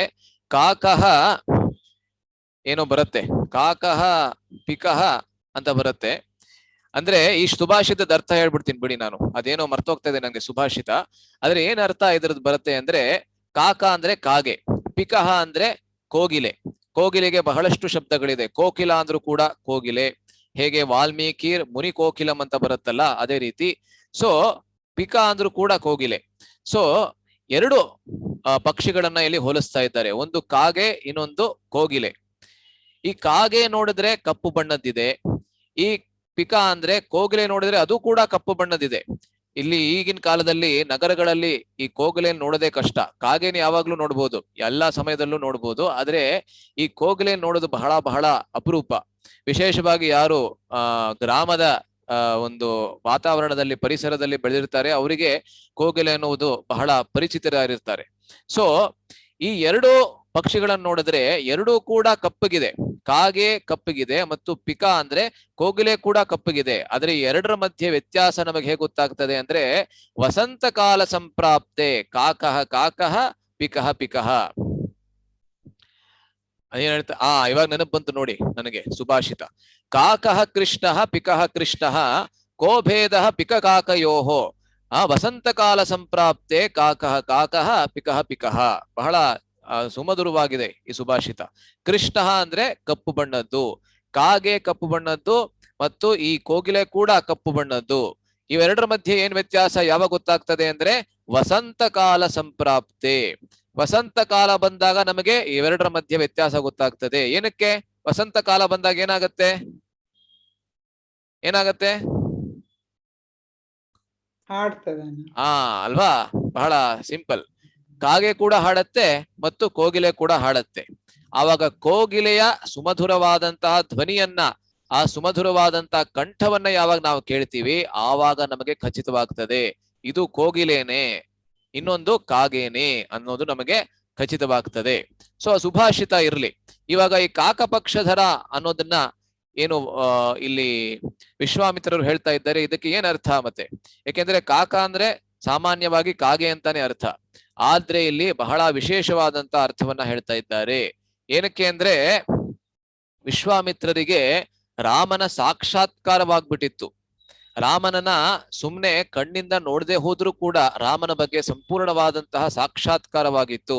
ಆದ್ದರಿಂದ ರಾಮನ ಆ ಮೈಕಟ್ಟಿನ ಬಹಳ ವಿಸ್ತಾರವನ್ನ ಇಲ್ಲಿ ಹೇಳ್ತಾ ಇದ್ದಾರೆ. ಬಹಳಷ್ಟು ವಿಸ್ತೃತವಾಗಿ ಇಲ್ಲಿ ರಾಮನನ್ನ ವಿವರಿಸ್ತಾ ಇದ್ದಾರೆ. ರಾಮ ಹೇಗಿದ್ದನಂತೆ ಅಂದ್ರೆ ಅವನ ಕೂದಲು ಹೇಗಿತ್ತು ಅಂದ್ರೆ ಗುಂಗುರು ಗುಂಗುರು ಕೂದಲು, ಕರ್ಲಿ ಹೇರ್ ಅಂತ ಹೇಳ್ತೀವಲ್ಲ ಇಂಗ್ಲಿಷ್ ನಲ್ಲಿ, ಆ ರೀತಿ ರಾಮನ ಕೂದಲಿತ್ತಂತೆ. ಸಾಮಾನ್ಯವಾಗಿ ಸಾಮುದ್ರಿಕ ಲಕ್ಷಣ ಶಾಸ್ತ್ರಂ ಅಂತ ಒಂದು ಶಾಸ್ತ್ರ, ಆ ಶಾಸ್ತ್ರದಲ್ಲಿ ಗಂಡಸರಿಗೆ ಮತ್ತು ಹೆಂಗಸರಿಗೆ ಅವರ ಮೈಕಟ್ಟು ಅಂದ್ರೆ ಅವರ ಶರೀರ ಹೇಗಿದ್ರೆ ಅದು ಉನ್ನತವಾದಂತಹ ಅತ್ಯುನ್ನತವಾದಂತಹ ಮೈಕಟ್ಟು ಅಂತ ಅದರಲ್ಲಿ ಒಂದು ಬಹಳ ವಿಸ್ತಾರ ಇದೆ ಅದರಲ್ಲಿ, ಆ ಗ್ರಂಥದಲ್ಲಿ. ಅದರಲ್ಲಿ ವಿಶೇಷವಾಗಿ ಗಂಡಸರ ಕೂದಲನ್ನ ವಿವರಿಸಬೇಕಾದ್ರೆ ಅದಕ್ಕೆ 4 ಲಕ್ಷಣಗಳು ಇರಬೇಕು ಅಂತ ಹೇಳ್ತಾರೆ. ಸಾಮುದ್ರಿಕ ಲಕ್ಷಣ ಶಾಸ್ತ್ರದಲ್ಲಿ ಗಂಡಸರ ಕೂದಲು ಹೇಗಿರ್ಬೇಕಂದ್ರೆ ಅದಕ್ಕೆ 4 ಲಕ್ಷಣಗಳು ಇರಬೇಕು. ಯಾವ್ದದು ಲಕ್ಷಣಗಳು ಅಂತ ಕೇಳಿದ ಪಕ್ಷದಲ್ಲಿ ಚಿಕುರಂ, ಬಹುಳಂ, ಭ್ರಮರಂ ಮತ್ತು ವಿರಳಂ, 4 ಲಕ್ಷಣ. ಇದಕ್ಕೇನರ್ಥ ಅಂದ್ರೆ ಮೊದಲನೇದಾಗಿ, ಎಲ್ಲದಕ್ಕಿಂತ ಮೊದಲನೇದಾಗಿ ಗಂಡಸರ ಕೂದಲು ನಿಜವಾಗ್ಲೂ ಅದು ತುಂಬಾ ಚೆನ್ನಾಗಿರುವಂತಹ ಕೂದಲು ಅಂದ್ರೆ ಅದು ಹೇಗಿರ್ಬೇಕು ಅಂದ್ರೆ ಚಿಕುರಂ, ಅಂದ್ರೆ ಅದು ಗುಂಗುರು ಗುಂಗುರಾಗಿರ್ಬೇಕಂತೆ. ಅಂದ್ರೆ it should be curly in nature, it should have a curly hair. ಅದು ಮೊದಲನೇ ಲಕ್ಷಣ. ಎರಡನೇದು ಅದು ಹೊಳಿತಾ ಇರ್ಬೇಕಂತೆ, ಇಟ್ ಶುಡ್ ಬಿ ಶೈನಿಂಗ್.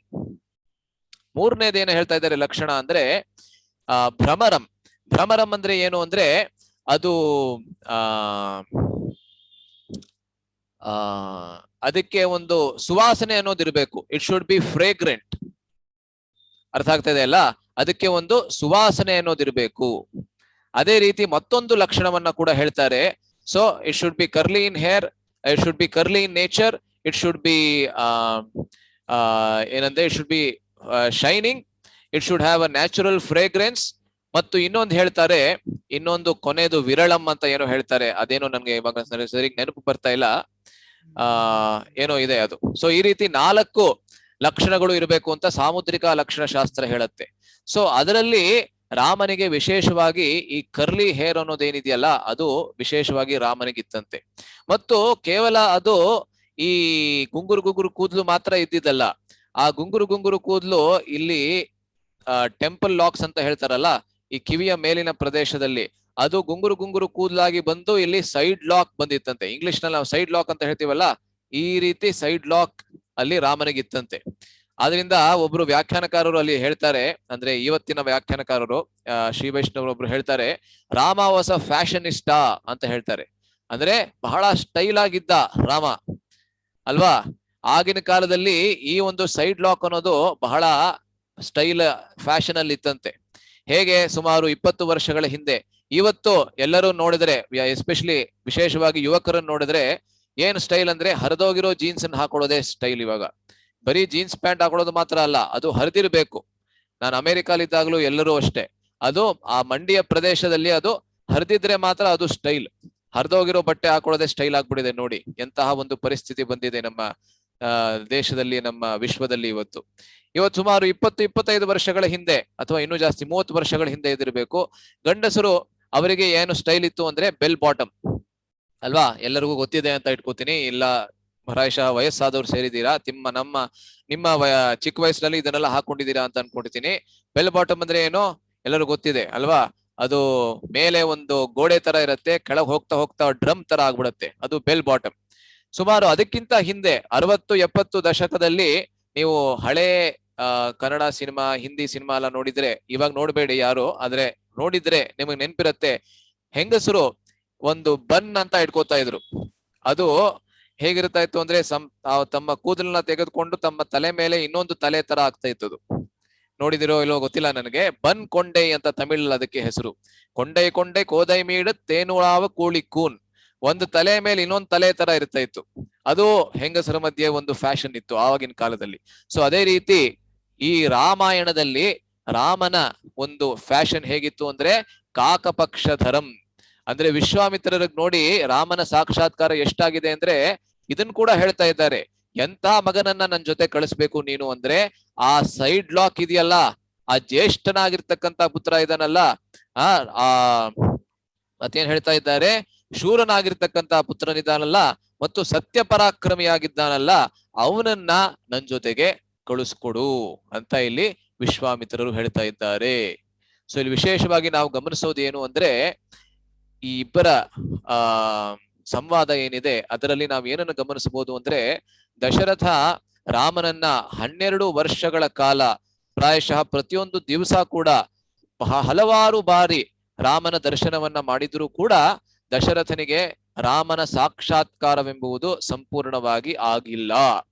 ಇದು ಬಹಳ ಸ್ಪಷ್ಟವಾಗಿ ಎಲ್ಲಾ ವ್ಯಾಖ್ಯಾನಕಾರರು ಹೇಳ್ತಾರೆ. ಆದರೆ ವಿಶ್ವಾಮಿತ್ರರು ಬಹಳ ಕೋಪಿಷ್ಠರಿರಬಹುದು, ಅವರಿಗೆ ಅವರ ಅವಗುಣಗಳನ್ನ ಹೇಳುವವರು ಬಹಳಷ್ಟು ಜನ ಇರಬಹುದು. ಆದ್ರೂ ಕೂಡ ವಿಶ್ವಾಮಿತ್ರರು ರಾಮನನ್ನ ಸಂಪೂರ್ಣವಾಗಿ ಸಾಕ್ಷಾತ್ಕಾರ ಮಾಡಿಕೊಂಡಿದ್ದಾರೆ. ಪ್ರಾಯಶಃ ದಶರಥನಿಗೆ ಈ ರೀತಿ ರಾಮನನ್ನ ವರ್ಣಿಸೋದಕ್ಕೆ ಆಗೋದಿಲ್ವೇನೋ, ಆದ್ರೆ ವಿಶ್ವಾಮಿತ್ರರು ಒಂದು ಸಲಿ ತಮ್ಮ ಕಣ್ಣುಗಳಿಂದ ನೋಡಿಲ್ದೆ ಹೋದ್ರೂ ಕೂಡ ಪ್ರೇಮಾಂಜನ ಚುರಿತ ಭಕ್ತಿ ವಿಲೋಚನೇನ ಸಂತ ಸದೈವ ಹೃದಯೇಶು ವಿಲೋಕಯಂತಿ ಯಂ ಶ್ಯಾಮ ಸುಂದರಂ ಅಚಿಂತ್ಯ ಗುಣಸ್ವರೂಪಂ ಗೋವಿಂದಮಾದಿ ಪುರುಷಂ ತಮಹಂ ಭಜಾಮಿ ಅಂತ ಹೇಗೆ ಬ್ರಹ್ಮ ಅವರು ಹೇಳ್ತಾರೆ, ಅದೇ ರೀತಿ ಪ್ರೇಮಾಂಜನ ಚುರಿತ, ಆ ಪ್ರೇಮ ಎಂಬುದು ಯಾರ ಹೃದಯದಲ್ಲಿರ್ತದೆ, ಆ ಪ್ರೇಮದ ಒಂದು ಚಕ್ಷುವಿಂದ, ಆ ಒಂದು ಕಣ್ಣಿನಿಂದ ಯಾವಾಗ ದರ್ಶನವನ್ನ ಮಾಡ್ತಾರೆ ಅವರಿಗೆ ಭಗವಂತ ಎಲ್ಲಾ ಕಡೆ ಕಾಣಿಸ್ತಾರೆ. ಸೊ ಇಲ್ಲಿ ವಿಶ್ವಾಮಿತ್ರರ ಗುಣಗಳನ್ನ ನಾವು ನೋಡಬಹುದು. ಅದಾದ್ಮೇಲೆ ವಿಶ್ವಾಮಿತ್ರರು ಹೇಳ್ತಾರೆ, ಶಕ್ತೋ ಹ್ಯೇಷಃ ಮಯಾ ಗುಪ್ತಃ ದಿವ್ಯೇನ ಸ್ವೇನ ತೇಜಸ ರಾಕ್ಷಸಾಯೇ ವಿಕರ್ತಾರಃ ತೇಷಾಮಪಿ ವಿನಾಶನೆ. ಇವಾಗ ವಿಶ್ವಾಮಿತ್ರರು ಹೇಳ್ಬಿಟ್ಟಿದ್ದಾರಾಗ್ಲೇ ರಾಮನನ್ನ ನನ್ನ ಜೊತೆಗೆ ಕಳಿಸ್ಕೊಡ್ಬೇಕು ಅಂತ. ಆ ತಕ್ಷಣ ಅವರ ಮನಸ್ಸಿನಲ್ಲಿ ಅನಿಸುತ್ತೆ, ಪ್ರಾಯಶಃ ದಶರಥನಿಗೆ ಬಹಳ ಅಂಜಿಕೆ ಅನ್ನೋದು ಬಂದ್ಬಿಡ್ತದೆ, ಬಹಳ ಹೆದರ್ ಬಿಡ್ತಾನೆ. ಏನಕ್ಕೆ ಹೆದರ್ತಾನೆ ಅಂದ್ರೆ ರಾಮನನ್ನ ಕಳಿಸ್ಕೊಡ್ಬೇಕಂದ್ರೆ ಹೇಗ್ ತಾನೆ ನಾನು ಕಳಿಸ್ಕೊಡ್ಲಿ, ಅದು ಯಾರ ಜೊತೆಗೆ ಯುದ್ಧ ಮಾಡೋದಕ್ಕೆ, ರಾಕ್ಷಸರ ಜೊತೆಗೆ, ಇನ್ನು 12 ವರ್ಷದ ಬಾಲಕನನ್ನ ಹೇಗೆ ಕಳಿಸ್ಕೊಡ್ಲಿ ಅಂತ ಅವರಿಗೆ ಸಂಶಯ ಬರ್ಬೋದು. ಆದ್ರಿಂದ ಅದನ್ನ ಕ್ಲಾರಿಫೈ ಮಾಡ್ತಾ ಇದ್ದಾರೆ. ಇವನು ಆ ರಾಕ್ಷಸರನ್ನ ಕೊಲ್ಲೋದಕ್ಕೆ ಸಮರ್ಥನಾಗಿದ್ದಾನೆ. ಶಕ್ತಃ ಹಿ ಏಷಃ ಮಯಾ ಗುಪ್ತಃ ದಿವ್ಯೇನ ಸ್ವೇನ ತೇಜಸ. ಅಷ್ಟು ಮಾತ್ರ ಅಲ್ಲ, ನಾನು ರಾಮನಿಗೆ ಸಂರಕ್ಷಣೆಯನ್ನ ಕೊಡ್ತೀನಿ ಅಂತ ಕೂಡ ಹೇಳ್ತಾ ಇದ್ದಾರೆ. ಮಯಾ ಗುಪ್ತಃ. ಮತ್ತು ರಾಮನನ್ನ ನೀನು ಸಾಮಾನ್ಯವಾದಂತಹ ಒಬ್ಬ ಬಾಲಕ ಅಂತ ನಿಜವಾಗ್ಲೂ ನೀನು ತಿಳ್ಕೋಬಾರ್ದು. ಅವರು ತಂದೆಗೆ ಹೇಳ್ತಾ ಇದ್ದಾರೆ, ತಂದೆ ನಿಜವಾಗ್ಲೂ ಗೊತ್ತಿರಬೇಕು. ಆದ್ರೆ ವಿಶ್ವಾಮಿತ್ರರು ದಶರಥನಿಗೆ ಹೇಳ್ತಾ ಇದ್ದಾರೆ, ದಿವ್ಯೇನ ಸ್ವೇನ ತೇಜಸ, ಅವನ ತೇಜಸ್ಸಿನಿಂದಲೇ ಇವನು ಈ ಇಬ್ರು ರಾಕ್ಷಸರನ್ನ ಕೊಲ್ಲಬಲ್ಲ. ರಾಕ್ಷಸಾಯೇ ವಿಕರ್ತಾರಃ ತೇಷಾಮಪಿ ವಿನಾಶನೆ. ಅವರ ವಿನಾಶವನ್ನ ಮಾಡೋದಕ್ಕೆ ರಾಮ ಸ್ವಂತವಾಗಿ ಬರಬೇಕಾಗೂ ಇಲ್ಲ, ಅವನ ತೇಜಸ್ ಅನ್ನೋದೇನಿದೆ ಅಷ್ಟೇ ಸಾಕು. ಆದ್ರೂ ಕೂಡ ನಾನು ನಿನ್ನ ಕೇಳ್ಕೊತಾ ಇದ್ದೀನಿ, ದಯವಿಟ್ಟು ರಾಮನನ್ನ ನನ್ನ ಜೊತೆಗೆ ಕಳಿಸ್ಕೊಡು. ಶ್ರೇಯಶ್ಚಾಸ್ಮೈ ಪ್ರದಾಸ್ಯಾಮಿ ಬಹುರೂಪಂ ನ ಸಂಶಯ ಅಂತ ಹೇಳ್ತಾ ಇದ್ದಾರೆ. ಏನಂದ್ರೆ ರಾಮನಿಗೆ ನನ್ ಜೊತೆಗೆ ಬರೋದ್ರಿಂದ ನಾನು ಅವನಿಗೆ ಬಹಳಷ್ಟು ಅಸ್ತ್ರಗಳ ಜ್ಞಾನವನ್ನ ಕೊಡ್ತೀನಿ, ಬಹಳಷ್ಟು ಶ್ರೇಯಸ್ಸನ್ನ ಅವನಿಗೆ ನಾನು ಕೊಡ್ತೀನಿ. ಆದ್ದರಿಂದ ದಯವಿಟ್ಟು ಅವನನ್ನ ನನ್ ಜೊತೆಗೆ ಕಳಿಸ್ಕೊಡು. ತ್ರಯಾಣಾಮಪಿ ಲೋಕಾನಾಂ ಏನ ಖ್ಯಾತಿಂ ಗಮಿಷ್ಯತಿ. ಈ ಅಸ್ತ್ರಗಳ ಜ್ಞಾನವನ್ನ, ಈ ದಿವ್ಯವಾದಂತ ಜ್ಞಾನವನ್ನ ಮತ್ತು ಶ್ರೇಯಸ್ಸನ್ನ ರಾಮನಿಗೆ ನಾನು ನೀಡುವುದರಿಂದ ಏನಾಗ್ತದೆ ಅಂದ್ರೆ ರಾಮನ ಯಶಸ್ಸನ್ನೋದು 3 ಲೋಕಗಳಲ್ಲಿ ಪ್ರಸರಿಸುತ್ತದೆ, ಅದು ಹರಡ್ಬಿಡ್ತದೆ. ಆದ್ದರಿಂದ ದಯವಿಟ್ಟು ರಾಮನನ್ನ ನನ್ನ ಜೊತೆಗೆ ಕಳಿಸ್ಕೊಡು. ನಚತವು ರಾಮ ಮಾಸಾಧ್ಯ ಶಕ್ತವು ಸ್ಥಾತುಂ ಕಥಂಚನ. ಇವಾಗ ನೀನು ಏನು ಯೋಚಿಸ್ಬೋದು, ಈ ಇಬ್ರು ರಾಕ್ಷಸರ ಬಗ್ಗೆ ನನಗೆ ಸ್ವಲ್ಪ ಹೇಳಿ ಅಂತ ಹೇಳ್ಬೋದು. ಏಕೆಂದ್ರೆ ನಾವು ವೈರಿ ಶತ್ರು ಹೇಗಿದ್ದಾನೆ ಅಂತ ತಿಳ್ಕೊಂಡಾದ್ಮೇಲೆ ತಾನೆ ನಾನು ರಾಮನನ್ನ ಕಳಿಸೋದಕ್ಕೆ ಸಾಧ್ಯ. ಆದ್ರಿಂದ ಮಾರೀಚ ಮತ್ತು ಸುಬಾಹುವಿನ ಬಗ್ಗೆ ನನಗೆ ಹೇಳಿ ಅಂತ ನೀನ್ ಹೇಳ್ಬೋದು. ಆದ್ರೆ ನಾನ್ ಹೇಳಕ್ಕೆ ಏನ್ ಬಯಸ್ತೀನಿ ಅಂದ್ರೆ ಅವರಿಬ್ಬರು ರಾಮನ ಮುಂದೆ ನಿಲ್ಲೋದಕ್ಕೂ ಸಾಧ್ಯವಾಗೋದಿಲ್ಲ. ನಚತವು ರಾಮ ಮಾಸಾಧ್ಯ ಅಂದ್ರೆ ಅವರ ಮುಂದೆ they are not able to confront Rama in any case. ನಚತವು ರಾಘವಾದನ್ಯ ಹಂತುಂ ಉತ್ಸಹತೆ ಪುಮಾನ್. ಅಷ್ಟು ಮಾತ್ರ ಅಲ್ಲ, ಇವರಿಬ್ಬರನ್ನ ಸಾಯಿಸೋದಕ್ಕೆ ರಾಘವನನ್ನ ಬಿಟ್ಟು ಅಂದ್ರೆ ರಾಮನನ್ನ ಬಿಟ್ಟು ಬೇರೆ ಯಾರಿಂದಲೂ ಸಾಧ್ಯವೂ ಇಲ್ಲ. ಒಂದ್ ಕಡೆ ಅವರಿಬ್ರು ರಾಮನ ಮುಂದೆ ನಿಲ್ಲೋದಕ್ಕೆ ಸಾಧ್ಯ ಇಲ್ಲ, ಇನ್ನೊಂದ್ ಕಡೆ ಏನ್ ಹೇಳ್ತಾ ಇದ್ದಾರೆ ಅಂದ್ರೆ ಇವರಿಬ್ಬರನ್ನ ರಾಮನನ್ನ ಬಿಟ್ಟು ಬೇರೆ ಯಾರಿಂದಲೂ ಸಾಯಿಸೋದಕ್ಕೆ ಸಾಧ್ಯವೂ ಇಲ್ಲ ಅಂತ ಹೇಳ್ತಾ ಇದ್ದಾರೆ. ವೀರ್ಯೋತ್ಸಿಕ್ತೌ ಹಿತೌ ಪಾಪೌ ಕಾಲಪಾಶವಶಂ ಗತೌ ರಾಮಸ್ಯ ರಾಜಶಾರ್ದೂಲ ನ ಪರ್ಯಾಪ್ತೌ ಮಹಾತ್ಮನಃ. ನ ಪರ್ಯಾಪ್ತವು, ಅವರಿಬ್ರು ರಾಮನ ಮುಂದೆ ನಿಲ್ಲೋದಕ್ಕೆ ಅವರು ಪರ್ಯಾಪ್ತರಲ್ಲ. ಅಂದ್ರೆ ಅವರ ಶಕ್ತಿ ರಾಮನಷ್ಟು ಶಕ್ತಿ ಇಲ್ಲ ಅವರ ಹತ್ರ, ಅಥವಾ ರಾಮನ ಮುಂದೆ ನಿಲ್ಲುವಷ್ಟು ಅವರ ಶಕ್ತಿ ಸಾಕಾಗೋದಿಲ್ಲ, ಪರ್ಯಾಪ್ತ ಆಗೋದಿಲ್ಲ ಅಂದ್ರೆ ಸಾಕಾಗೋದಿಲ್ಲ ಅಂತ ಹೇಳ್ತಾ ಇದ್ದಾರೆ. ಮತ್ತು ನಚಪುತ್ರಗತಂ ಸ್ನೇಹಂ ಕರ್ತುಮರ್ಹಸಿ ಪಾರ್ಥಿವ. ಇವಾಗ ಮತ್ತೆ ಇದನ್ನು ಹೇಳ್ತಾ ಇದ್ದಾರೆ. ಏನ್ ಹೇಳ್ತಾ ಇದ್ದಾರೆ ಅಂದ್ರೆ ಪುತ್ರ ಸ್ನೇಹ ಅನ್ನೋದು ಪ್ರತಿಯೊಬ್ಬ ತಂದೆ ಮತ್ತು ಪ್ರತಿಯೊಬ್ಬ ತಾಯಿಗೂ ಬಹಳ ಸ್ವಾಭಾವಿಕ.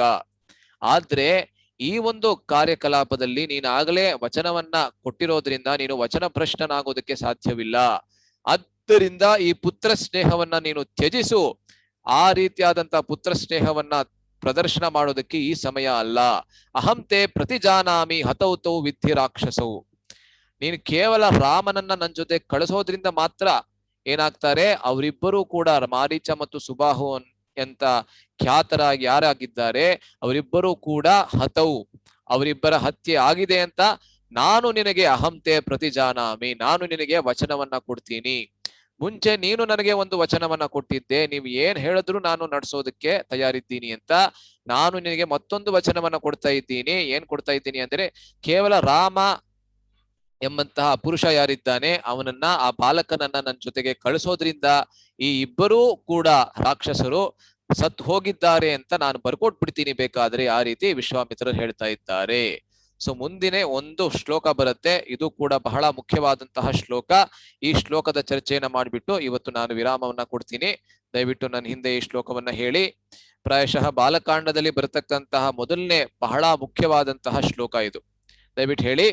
ಅಹಂ ವೇದ್ಮಿ ಮಹಾತ್ಮಾನಂ ಅಹಂ ವೇದ್ಮಿ ಮಹಾತ್ಮಾನಂ ರಾಮಂ ಸತ್ಯ ಪರಾಕ್ರಮಂ ರಾಮಂ ಸತ್ಯಪರಾಕ್ರಮಂ ವಸಿಷ್ಠೋಪಿ ಮಹಾತೇಜಾ ವಸಿಷ್ಠೋಪಿ ಮಹಾತೇಜಾ ಯೇ ಚೇ ಮೇ ತಪಸಿ ಸ್ಥಿತಾಃ.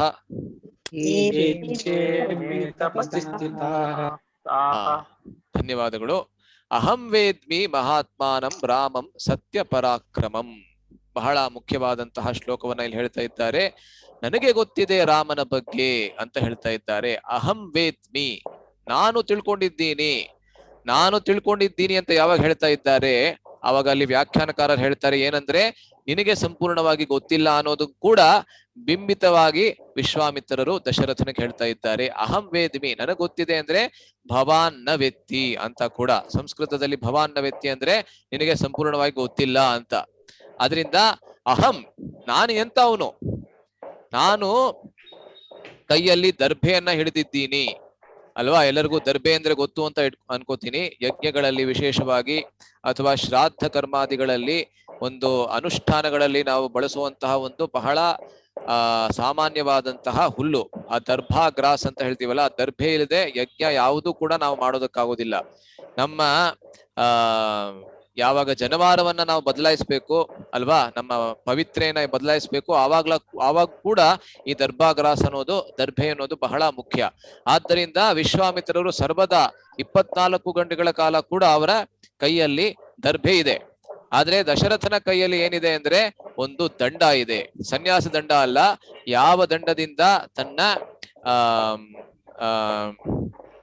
ನಾಗರಿಕರಿಗೆ, ಸಿಟಿಸನ್ಸ್, ಆ ನಾಗರಿಕರಿಗೆ ಶಿಕ್ಷೆಯನ್ನ ಕೊಡ್ತಾನೆ. ಅಷ್ಟು ಮಾತ್ರ ಅಲ್ಲ, ಯಾವ ಒಂದು ದಂಡದ ಬಲದಿಂದ ಅವನು ಈ ತನ್ನ ರಾಜಭಾರದಲ್ಲಿ ಮತ್ತೆ ರಾಜರ ಒಂದು ಆಸ್ಥಾನದ ಒಂದು ನಿಯಂತ್ರಣದಲ್ಲಿ ಮುಳುಗ್ಬಿಟ್ಟಿದ್ದಾನೆ, ಆ ಒಂದು ದಂಡ ಇದೆ. ಆದ್ರಿಂದ ನನ್ನ ಕೈಯಲ್ಲಿ ದರ್ಭೆ ಇದೆ, ನಿನ್ ಕೈಯಲ್ಲಿ ದಂಡ ಇದೆ. ಆ ದಂಡದ ಮೂಲಕ ನೀನು ಎಲ್ಲಾ ಕಾಮ ಮತ್ತು ಧರ್ಮ, ಅರ್ಥ, ಕಾಮ ಎಂಬಂತಹ 3 ತ್ರಿವರ್ಗ, ತ್ರಿಪುರುಷಾರ್ಥಗಳು ಏನಿದೆ, ಆ ಒಂದು ಕಾರ್ಯಕಲಾಪಗಳಲ್ಲಿ ಯಾವಾಗಲೂ ನೀನು ತೊಡಗಿದ್ದೀಯಾ. ನನ್ನ ಕೈಯಲ್ಲಿ ದರ್ಭೆ ಇದೆ, ಅದರಿಂದ ನಾನು ಮೋಕ್ಷಕ್ಕೆ ನಾನು ಯಾವಾಗಲೂ ಪ್ರಯತ್ನವನ್ನ ಪಡ್ತಾ ಇರ್ತೀನಿ. ಅದರಿಂದ ನಾನು ಮೋಕ್ಷ ಕಾಮೇಷ್ಠಿ. ಆದ್ರೆ ನೀನೊಬ್ಬ ಪುತ್ರ ಕಾಮೇಷ್ಠಿ. ಯಾಕೆಂದ್ರೆ ಪುತ್ರ ಕಾಮೇಷ್ಠಿ ಯಜ್ಞವನ್ನ ಈಗ ತಾನೆ ಮಾಡಿದ್ದಾನಲ್ಲ ದಶರಥ. ನೀನೊಬ್ಬ ಪುತ್ರ ಕಾಮೇಷ್ಠಿ, ನಾನೊಬ್ಬ ಮೋಕ್ಷ ಕಾಮೇಷ್ಠಿ. ಆದ್ದರಿಂದ ನಿನಗೆ ಗೊತ್ತಿಲ್ಲ ರಾಮನ ಬಗ್ಗೆ ಸಂಪೂರ್ಣವಾಗಿ, ಆದ್ರೆ ನನಗೆ ಗೊತ್ತಿದೆ. ಅಹಂ ವೇದ್ಮಿ ಮಹಾತ್ಮಾನಂ. ಇಲ್ಲಿ ಮಹಾತ್ಮ ಅಂತ ರಾಮನಿಗೆ ಹೇಳ್ತಾ ಇದ್ದಾರೆ ವಿಶ್ವಾಮಿತ್ರರು. ಆದ್ರಿಂದ ನಾವು ತಿಳ್ಕೋಬಹುದು, ವಿಶ್ವಾಮಿತ್ರರು ಸಾಮಾನ್ಯವಾದಂತಹ ಪುರುಷರಲ್ಲ, ಮಹಾತ್ಮ ಅಂತ ರಾಮನನ್ನು ಕರಿತಾ ಇದ್ದಾರೆ. ದಶರಥ ಕೇಳ್ಬೋದಾಗಿತ್ತು ಅವಾಗ, ಇನ್ನು 12 ವರ್ಷದ ಬಾಲಕನಿಗೆ, ನಿಮ್ಮ ಮಕ್ಕಳು ಯಾವಾಗ ಇನ್ನು 6th 7th ಸ್ಟ್ಯಾಂಡರ್ಡ್ ಇರ್ತಾರೆ, ಆವಾಗ ನಿಮ್ಮ ಮಗನಿಗೇನೆ ನೀವು ಯಾವತ್ತಾರು ಮಹಾತ್ಮ ಅಂತ ಹೇಳಿದುಂಟೆ? ಯಾವತ್ತು ಸಾಮಾನ್ಯವಾಗಿ ಯಾರು ಹೇಳೋದಿಲ್ಲ. ಯಾರಾದ್ರೂ ನಿಜವಾಗ್ಲೂ ತುಂಬಾ ಮೇಧಾವಿ ಪುರುಷ ಅಂತ ಎಲ್ಲರಿಗೂ ಗೊತ್ತಾದ್ರೆ ಆವಾಗ ಮಾತ್ರ ಹೇಳ್ಬೋದೇನೋ. ಆದ್ರೆ ಸಾಮಾನ್ಯವಾಗಿ ಚಿಕ್ಕ ಮಕ್ಕಳಿಗೆ ಯಾವತ್ತೂ ಕೂಡ ನಾವು ಮಹಾತ್ಮ ಅಂತ ಹೇಳೋದಿಲ್ಲ. ಆದ್ರೆ ವಿಶ್ವಾಮಿತ್ರರು ದಶರಥನ ಮಗನಿಗೆ ಮಹಾತ್ಮ ಅಂತ ಹೇಳ್ತಾ ಇದ್ದಾರೆ. ದಶರಥನಿಗೆ ಅವನು ಒಬ್ಬ ಮಹಾತ್ಮ ಅನ್ನೋದು ಅವನಿಗೆ ಸಂಪೂರ್ಣವಾದಂತಹ ಅರಿವು ಇಲ್ಲ. ಅಹಂ ವೇದ್ಮಿ ಮಹಾತ್ಮಾನಂ ರಾಮಂ ಸತ್ಯಪರಾಕ್ರಮಂ. ಮತ್ತೆ ಅವನನ್ನ ಸತ್ಯಪರಾಕ್ರಮಿ ಅಂತ ಕರೀತಾ ಇದ್ದಾರೆ. ಆ ರಾಮ ಎಂಬವನು ಏನು ಅಂದ್ರೆ, ಅವನಿಗೆ ಸತ್ಯವೇ ಒಂದು ಪರಾಕ್ರಮ, ಅಥವಾ ಅವನು ನಿಜವಾಗಲೂ ನೈಜದಲ್ಲೂ ಅವನು ಪರಾಕ್ರಮಿ ಅಲ್ವಾ. ವೇದಾಹಮೇತಂ ಪುರುಷಂ ಮಹಾಂತಂ ಆದಿತ್ಯವರ್ಣಂ ತಮಸಪ್ಪರಸ್ತಾತ್. ಇದು ಪುರುಷ ಸೂಕ್ತದಲ್ಲಿ ಬರುತ್ತೆ. ಏನಂದ್ರೆ ವೇದಾಹಮೇತಂ ಪುರುಷಂ ಮಹಾಂತಂ, ಆ ಪರಮ ಪುರುಷನನ್ನ ವೇದ ಅಹಂ ವೇದ ಅಂದ್ರೆ ನಾನು ತಿಳ್ಕೊಂಡಿದ್ದೀನಿ ಅಂತ. ಆ ಪುರುಷ ಸೂಕ್ತ ಎಲ್ಲಿ ಋಗ್ವೇದದಲ್ಲಿ ಬರುತ್ತೆ, ಯಜುರ್ವೇದದಲ್ಲಿ ಬರುತ್ತೆ, ಸಾಮವೇದದಲ್ಲಿ ಬರುತ್ತೆ, ಅಥರ್ವಣ ವೇದದಲ್ಲೂ ಬರುತ್ತೆ. 4 ವೇದಗಳಲ್ಲಿ ಬರುವಂತಹ ಒಂದೇ ಒಂದು ಸೂಕ್ತ ಅಂದ್ರೆ ಈ ಒಂದು ಪುರುಷ ಸೂಕ್ತ. ಅಂದ್ರೆ ಪುರುಷ ಸೂಕ್ತರು ಯಾರು ಹೇಳ್ತಾ ಇದ್ದಾರೆ? ಅವ್ರು ಹೇಳ್ತಾ ಇದ್ದಾರೆ ಅಂದ್ರೆ ನನಗೆ ಆ ಪರಮ ಪುರುಷನ ಬಗ್ಗೆ ನನಗೆ ಗೊತ್ತಿದೆ. ಸೊ ಅದನ್ನ ಇಲ್ಲಿ ವ್ಯಾಖ್ಯಾನಕಾರರು ಹೇಳ್ತಾ ಇದ್ದಾರೆ. ಹೇಗೆ ಋಷಿ ಮುನಿಗಳಿಗೆ ಆ ನಿಜವಾದಂತಹ ದರ್ಶನ ಅಂದ್ರೆ, ನಿಜವಾದಲ್ಲ ಏನಂತಾರೆ, ಕಣ್ಣುಗಳಿಂದ ಮಾಡುವಂತಹ ದರ್ಶನ ಬೇಕಾಗಿಲ್ಲ, ಅವರ ಅಂತರಂಗದಲ್ಲಿ ಯಾವಾಗ್ಲೂ ಸಾಕ್ಷಾತ್ಕಾರ ಮಾಡ್ಕೊಂಡಿರ್ತಾರೆ ಭಗವಂತನನ್ನ, ಅದೇ ನಿಜವಾದಂತಹ ದರ್ಶನ ಅಂತ ಅವ್ರು ಹೇಳ್ತಾರೆ. ಆದ್ದರಿಂದ ವೇದಾಹಮೇತಂ ಪುರುಷಂ ಮಹಾಂತಂ ಆದಿತ್ಯವರ್ಣಂ ತಮಸಪ್ಪರಸ್ತಾತ್.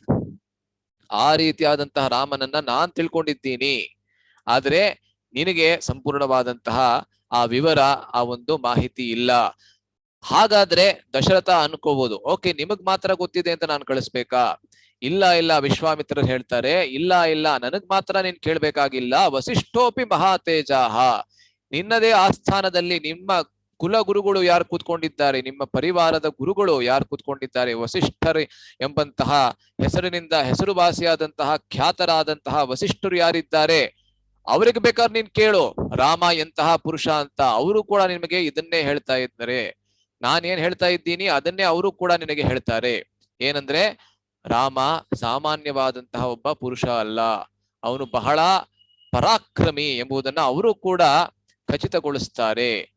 ಇವಾಗ ವಸಿಷ್ಠರು ಮತ್ತು ವಿಶ್ವಾಮಿತ್ರರ ನಡುವೆ ಅಷ್ಟು ದೊಡ್ಡ ವೈರತ್ವವಿದ್ರೂ ಕೂಡ ವಿಶ್ವಾಮಿತ್ರರು ಈ ರೀತಿ ಹೇಳ್ತಾ ಇರೋದು ಒಂದು ಮತ್ತೊಂದು ಆಶ್ಚರ್ಯದ ಸಂಗತಿ. ಇವಾಗ ದಶರಥ ಅನ್ಕೋಬಹುದು, ಆಯ್ತು ನಿಮ್ಮಿಬ್ಬರನ್ನ ಮಾತ್ರ ಕೇಳ್ಬಿಟ್ಟು, ನೀವಿಬ್ರು ಡಾನ್ಗಳ, ಇಲ್ಲಿ ನಿಮ್ಮಿಬ್ಬರನ್ನ ಮಾತ್ರ ನಾನು ಕೇಳ್ಬೇಕಾ? ಹಾಗಾದ್ರೆ ಮತ್ತೆ ಅದನ್ನು ಹೇಳ್ತಾರೆ ವಿಶ್ವಾಮಿತ್ರರು, ನಮ್ಮಿಬ್ಬರನ್ನ ಮಾತ್ರನೂ ನೀವು ಕೇಳದ್ ಬೇಕಾಗಿಲ್ಲ. ಏಚೇಮೇ ತಪಸ್ಸಿ ಸ್ಥಿತಾಹ, ಇಮೆ ಅಂದ್ರೆ ಈ ಒಂದು ಆಸ್ಥಾನದಲ್ಲಿ ಯಾರು ತಪಸ್ವಿಗಳು ಅಂತ ನೀನು ಪರಿಗಣಿಸ್ತೀಯಾ ಅವ್ರೆಲ್ಲರನ್ನೂ ಬೇಕಾದ್ರೆ ನೀನ್ ಕೇಳು, ಅವ್ರೆಲ್ಲರೂ ಇದನ್ನೇ ಹೇಳೋದು, ರಾಮ ಒಬ್ಬ ಪರಾಕ್ರಮಿ, ಅವನನ್ನ ವಿಶ್ವಾಮಿತ್ರರ ಜೊತೆಗೆ ಕಳಿಸೋದ್ರಿಂದ ಯಾವುದೇ ರೀತಿಯಾಗಿರ್ತಕ್ಕಂತ ನಷ್ಟ ನಿನಗೆ ಆಗೋದಿಲ್ಲ ಎಂಬುದನ್ನ ಅವರು ಕೂಡ ನಿನಗೆ ಹೇಳ್ತಾರೆ ಎಂಬುದನ್ನ ಇಲ್ಲಿ ವಿಶ್ವಾಮಿತ್ರರು ಹೇಳ್ತಾರೆ. ಈ ಶ್ಲೋಕ ಬಹಳಷ್ಟು ಮತ್ತಷ್ಟು ಅರ್ಥಗಳೆಲ್ಲ ಇದೆ, ಅಪೂರ್ವ ಅರ್ಥಗಳು, ಅದನ್ನೆಲ್ಲ ಚರ್ಚೆ ಮಾಡ್ತಾ ಹೋದ್ರೆ ಬಹಳ ವಿಸ್ತಾರವಾಗ್ಬಿಡುತ್ತೆ. ಆದ್ರಿಂದ ಇಲ್ಲಿಗೆ ನಾನು ನನ್ನ ಇವತ್ತಿನ ಚರ್ಚೆಗೆ ವಿರಾಮವನ್ನ ಕೊಡೋದಕ್ಕೆ ಬಯಸ್ತೀನಿ. ನಾಳೆ ಮತ್ತೆ ನಾವು ಸೇರೋಣ.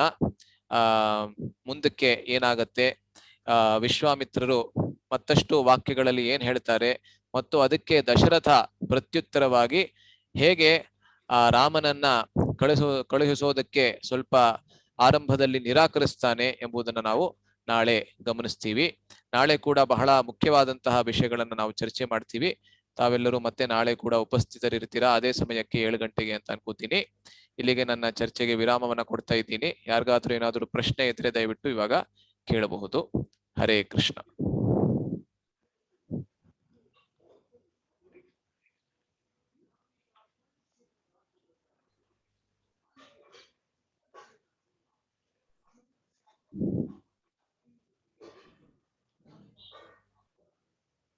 ಓಕೆ, ಏನು ಪ್ರಶ್ನೆ ಇಲ್ಲ ಅಂದ್ರೆ ಇಲ್ಲಿಗೆ ವಿರಾಮ ಕೊಟ್ಟು ನಾಳೆ ಮತ್ತೆ ಎಲ್ಲರೂ ಸೇರೋಣ. ಸರ್ವೇ ಜನಾಃ ಸುಖಿನೋ ಭವಂತು, ಸರ್ವೇ ಸಂತು ನಿರಾಮಯಾಃ, ಸರ್ವೇ ಭದ್ರಾಣಿ ಪಶ್ಯಂತು, ಮಾ ಕಶ್ಚಿತ್ ದುಃಖ ಭಾಗ್ ಭವೇತ್. ಮಂಗಳಂ ಕೋಸಲೇಂದ್ರಾಯ ಮಹನೀಯ ಗುಣಾಬ್ಧಯೇ, ಚಕ್ರವರ್ತಿ ತನೂಜಾಯ ಸಾರ್ವಭೌಮಾಯ ಮಂಗಳಂ. ಎಲ್ಲರಿಗೂ ಧನ್ಯವಾದಗಳು. ಹರೇ ಕೃಷ್ಣ. ಹರೇ ಕೃಷ್ಣ ಪ್ರಭುಜಿ.